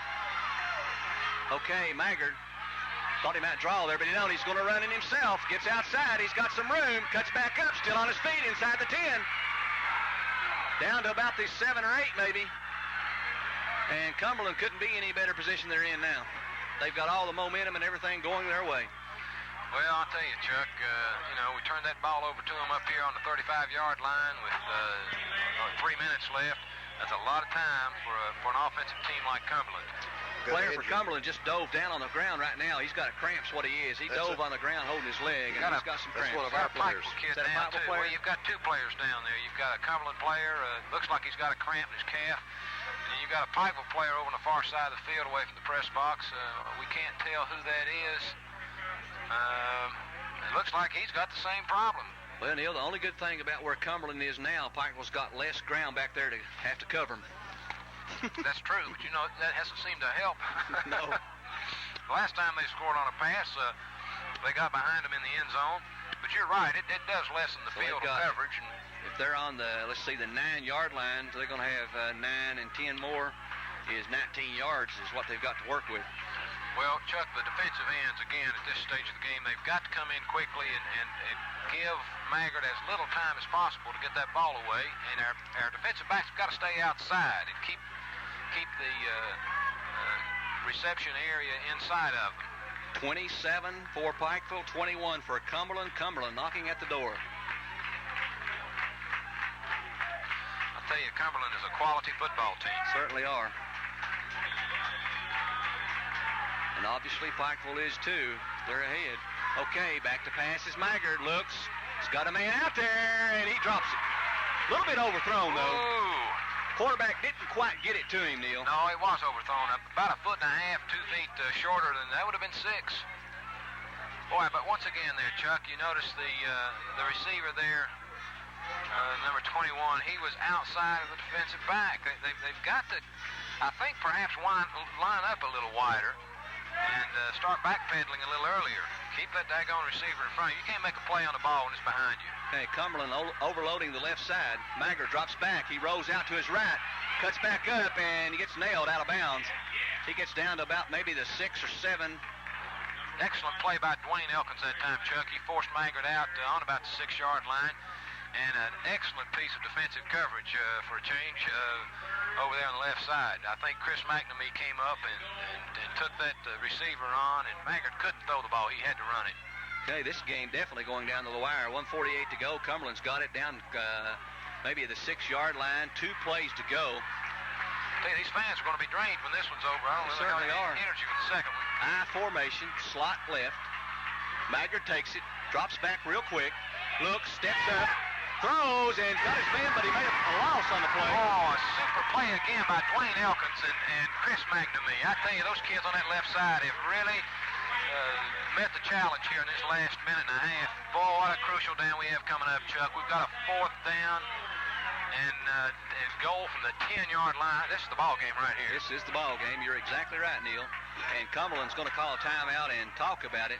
Well, there goes Joe Mahan out onto the field. If Joe has anything to say to those fellas, I would tell Danny Coleman and Keith Washington and Chris McNamee, stay outside, keep those pass receivers inside and in front of you so that if the ball's thrown, you've got an opportunity to break on the ball and either intercept it or knock it down. In a situation like this, Chuck, you can't play the let's let them catch it and tackle them game. No way. No way. You know, these receivers, they've got a knack for when they catch it. They get some yardage with it, too. They don't just catch it and you know, try to stop right there. They try to get it on in there. They've done a good job. 125 as the Pikeville Band strikes up the school song. The first annual Pikeville National Bank Pike County Bowl game has been a dandy. We've got another one coming up for you after this one. That'll be Belfry Pirates from over Pond Creek taking on Somerset. 2 super football programs there, and that's supposed to be a real battle between those 2 ball clubs. The unfortunate thing about that game, Chuck, is one of those very fine ball clubs is going to go away tonight with an 0-2 record. That's exactly right. Both of them had tough competition in their very first game. Lost heartbreakers, both Sure of them. did. Prestonburg lost on a last-second field goal, and I don't believe I can sit down and watch this last play. I'm going to have to stand up. I don't see anybody in the house sitting down. Split backs. Slot left. Maggard drops straight back. A big rush by Pikeville. Throws, and it's incomplete. Ooh. Pretty close there. Oh, no, they called it a touchdown. Huh? They say that the boy caught the ball. Well, They say he caught the ball. There's no way he caught that The ball. ball was on the ground. The ball was on the ground. The ball was on the ground. Now an official has come in and ruled the pass incomplete. It bounced, and he caught it. No question about it. I think Gee the backside whiz. official was to the back of the receiver and called it a completion, and an official with a better view came in and overruled him. I think he made the proper call. I hope it stands Well, I up. was ready to get rid of these ears and run out there myself. Tell you what, the ball bounced, and he caught it. No question it was an incomplete pass. I mean, we could see that from here, but the official on the backside with his viewpoint, he was looking at the back of the receiver and really couldn't see it and signaled a touchdown. You know, and that's going to be bad for Cumberland fans. They'll think that he caught that football, and they're feeling real bad the other way. Nobody's going to like the outcome of this call. I mean, if somebody will and somebody won't. But he should have waited. The official, if he was not sure, he shouldn't have made that call. No, and you know, the official that definitely saw the ball hit the ground should supersede as he had. And Well, they're still talking about it. I can't understand why. It bounced. I can't either. Actually, Chuck, I wouldn't have been surprised to see a flag on the play. It was almost pass interference there, although I think Keith Washington did a good job of avoiding contact with the receiver. Coach Howard's waited as long as he could. He's gone out on the field now. Yeah, I think Coach Kane's showing quite a bit of patience here. It looks like they're going to call it an incomplete pass, and they are. Pikeville won this football game, ladies and gentlemen. They can hold on to the football for a minute and 20 seconds. Now, Cumberland, let's see, Neil, they called, I know, one timeout, so they've got, at the most they could have is 2 left. I think they called another one. So it's very possibility here Pikeville could just lay down on the ball, let Cumberland call their last timeout, and lay down the next couple of times. You're right. They could just lay on the ball and run the clock out. Gee, what a ball game we've seen And tonight, Cumberland fans are going to be very upset and think they got cheated, but the ball bounced. I mean, it does not count on one hop. You know, if that kid was a shortstop, I'd say it's a heck of a pickup. Yeah, it was a We're good not scoop. playing baseball out here. That ball was underthrown, and It was a good scoop, and that's about it. Coach from Cumberland's taking his team off the field. This is unbelievable, Neil, because it was, this is crazy. but I don't think I'd invite them back next year, Chuck. No, I sure wouldn't, and we got treated, Neil, over there. It was unbelievable the way we got treated over there a couple of years ago, and I really hate to see this. Maybe he'll calm down here in a minute, but it was obvious if they want to see a replay, we've got one. The man has no complaint. The pass was incomplete. The first official made an erroneous call, and the official who had the better view came in and properly overruled him. The officials then huddled and talked about it, considered it, and came out with a decision that it was an incomplete pass. Everybody from our press box, the crew up here, thinks it was a good call, and I'm sure all the people on the Pikeville side think it was a good call. And don't be very surprised if you don't see a fat, because the Cumberland players are obviously, Neil, when you get in a situation like this, you're very disappointed. Your tempers are very short, and the Cumberland players may tear loose on somebody here in one of these last plays.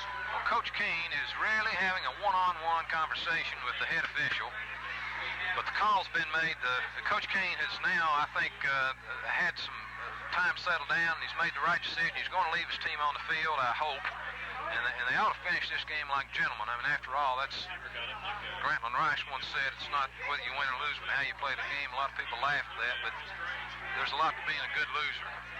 And it's been a good ball game. Both teams have played just exceptionally well.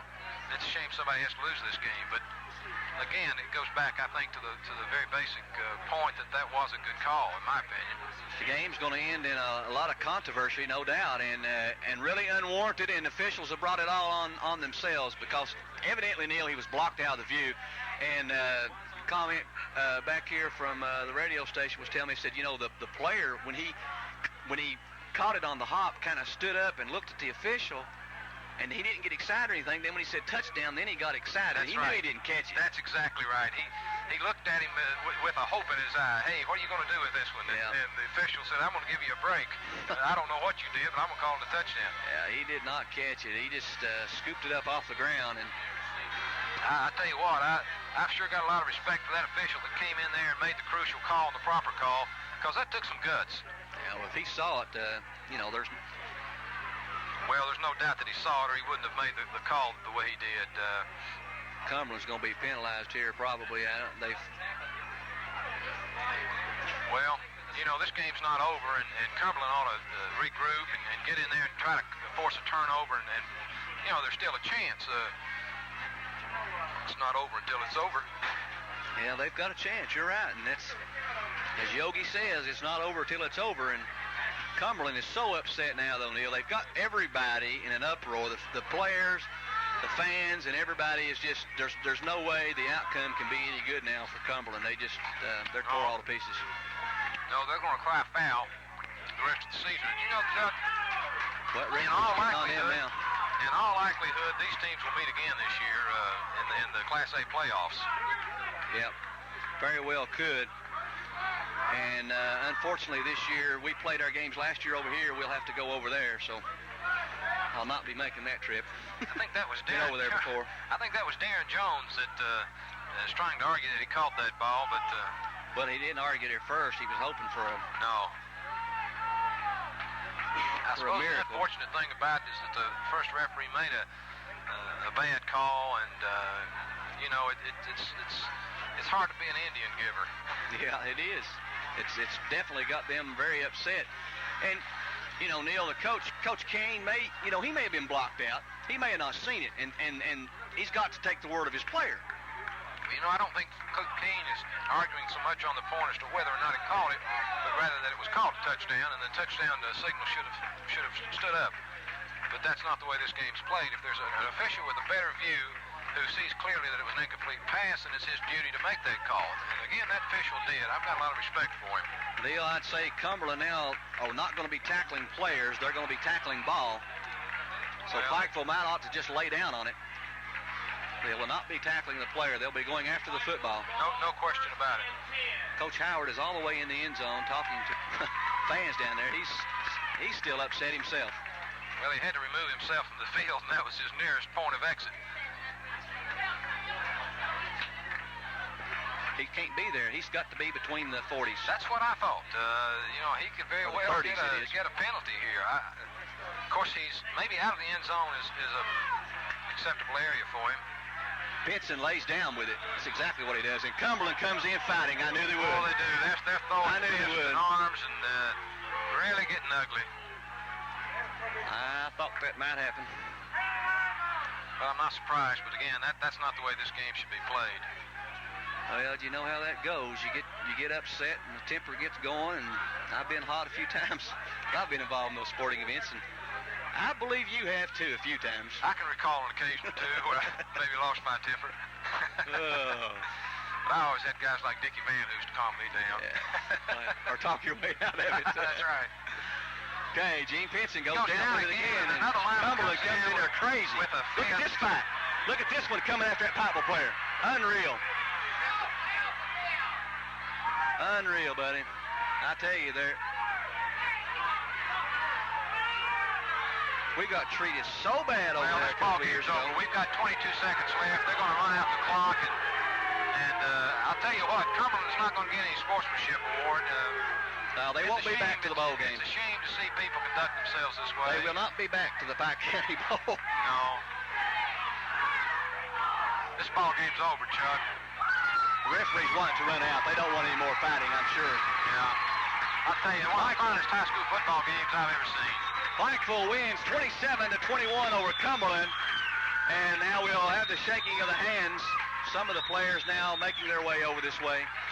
Some of them making their way off the field without shaking hands. So some have got a little bit more. Number 64. Oh, did you see that? Yes, I did. Number 64 ought to be really penalized by the Kentucky High School Athletic Association. I'd let that young man sit out a couple of ball games and think about his conduct. He's walked around and just thrown a fist at 4 or 5 Pikeville players on his way off the field. And that's just a pitiful sight. Here we got another one out here wanting some action. Maggard, the quarterback, wants a little action. I tell you what, Neil, it's I wish you could have been with us a couple of years ago, because this is justice taking place. I tell you really wouldn't believe the way we got treated over there a couple of years ago. Well, you know, this ball club's come out here and played well, and they've lost a close game, but they certainly weren't cheated. No, they had a lot of breaks. It's just very regrettable to see a team be such a sore loser. I mean, their coaching staff, their fans, everybody acting. Coach Howard now going to go over, talk to the coach maybe. He's making his way out over where Coach Kane is. We'll see what kind of a man Coach Kane is now. You know, if he wants to tangle with Howard, he's got his hands full. And I'll tell you what, if he knows Hillard, he'll go to the house, because Hillard's not the kind of fella you want to take on anytime or anywhere. Coach Kane complaining to some of the committee members of the bowl game, and really having poor sportsmanship, but it's a matter of being so close to victory, and they played so hard and wanted to win, and Maggard has been selected the most valuable player. He's still out on the field, Neil. That's what the ceremonies are taking place now, and very well deserving. Absolutely. Well, very, very deserving. Maggard played an exceptional football game. I noticed Johnny Pinson of the Pike County Bowl Committee is out there trying to sort of mollify the feelings of the Cumberland crowd and coaching staff. And, Pikeville fans giving Maggard a big hand.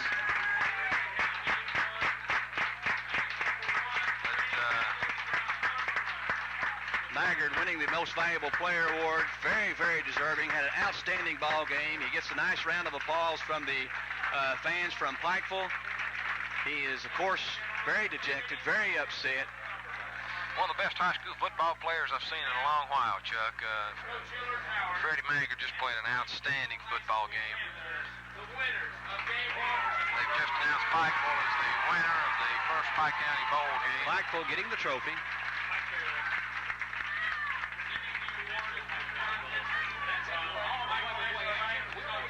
Pikeville winning it 27-21, defeating the number 2 Class A ranked team in the state of Kentucky, the Cumberland Redskins, I believe they're called, and they'll go by their wayside. They'll go 1-1 now in the season, and they'll be right there in the playoffs, Neil. I don't have any doubts about that. Cumberland will be there. No, Cumberland will be there, and so will Pikeville. Here, Kane, I would expect to see Coach Kane now coming over. He's calmed down a little bit. He's coming over to shake hands with Coach Howard.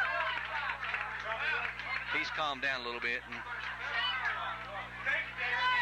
he congratulates Coach Howard. And I know he's very dejected, very upset, but if he could have seen the play, I don't think he would have been. No, I don't either. You know, it's unfortunate that it's ended this way, but again, it was clearly a good call, and I hope they've reconciled their differences down there. I don't know what they're saying to one another, but Hillard's kind of upset. Kane's upset. I don't think they're having the friendliest conversation in the world down there. You know, we had a terrible time, I keep saying it, over 2 years ago, and I don't know if it was really it really wasn't people that was connected with the football program. It wasn't the coaches. It wasn't the players or anything like that. But some fans over there got very belligerent. They spit on the cheerleaders. They threw pop on some of our fans. They cussed them. They tried to fight with a few people. They threw stuff at our buses. It was a very, very poor atmosphere over there a couple of years ago. And matter of fact, Neil, last year when Bellevue came here to play Pikeville in the state semifinals, they had played Cumberland the week before, and they came close to not coming to Pikeville. They said that they're not coming back up in here to the mountains again and getting treated the way they did, like they did in eastern Kentucky. And they got here, and they were so surprised with the way that the Pikeville fans treated them. We had them coming inside here telling us how nice that they thought we were. And as a matter of fact, we got letters from people from Bellevue telling us there's no doubt how the Pikeville fans I thought it was clear. had reacted, and they were very pleased with the way they were treated. Chuck, I've just been advised by Dr. Howard Justice that they've already shown the replay back on a monitor here, and it shows that the Cumberland player very clearly trapped the football. It hit the ground first, and he laid on it. Oh, there was no, there's, unless my eyes have completely failed me. Of course, we are pretty far away, but you can obviously see a ball bounce, and it bounced perfect. It was, That's right. It was way underthrown. Just really a poor pass, not to fault Maggard, because he played a super game, a sensational game. But I tell you what, I just hate to see this Cumberland crowd act this way. I do too. It's boy, very unfortunate. They've really ruined a great football game. Yeah, they sure have, and it was an excellent football game by both ball clubs. And Neil, going back looking at the game, Pikeville had a lead throughout the ball game, had everything under control. In the first half, they go in 5 points ahead, they come out, and they get behind. And after being ahead of the whole game and having that confidence, and then all of a sudden being behind, I was really surprised, and I'm very proud, and that showed a lot of class on Pikeville's behalf that they could come back and still win that football game. Showed a lot of character. I'll tell you what, when you get down to the number 2 rated team in the state like Cumberland with their offensive and defensive potential, and you come back and win a football game the way Pikeville did, boy, I tell you, that says a lot for your coaching staff and your players and your school spirit and your local fans. And it takes all of those ingredients to win a football game like this. And I'm sure everybody at this game, everybody in Pike was proud to be from Pike, proud to be in support of this ball club tonight. Yeah, and our hats off to Cumberland. They played a super football game. They were very aggressive. They never gave up. They fought to the might as well say bitter end, and they showed, as far as ability-wise, that they've definitely got the ability to be a top contender for the Class A state championship. Absolutely, and I'm sure Pikeville will move up in the polls.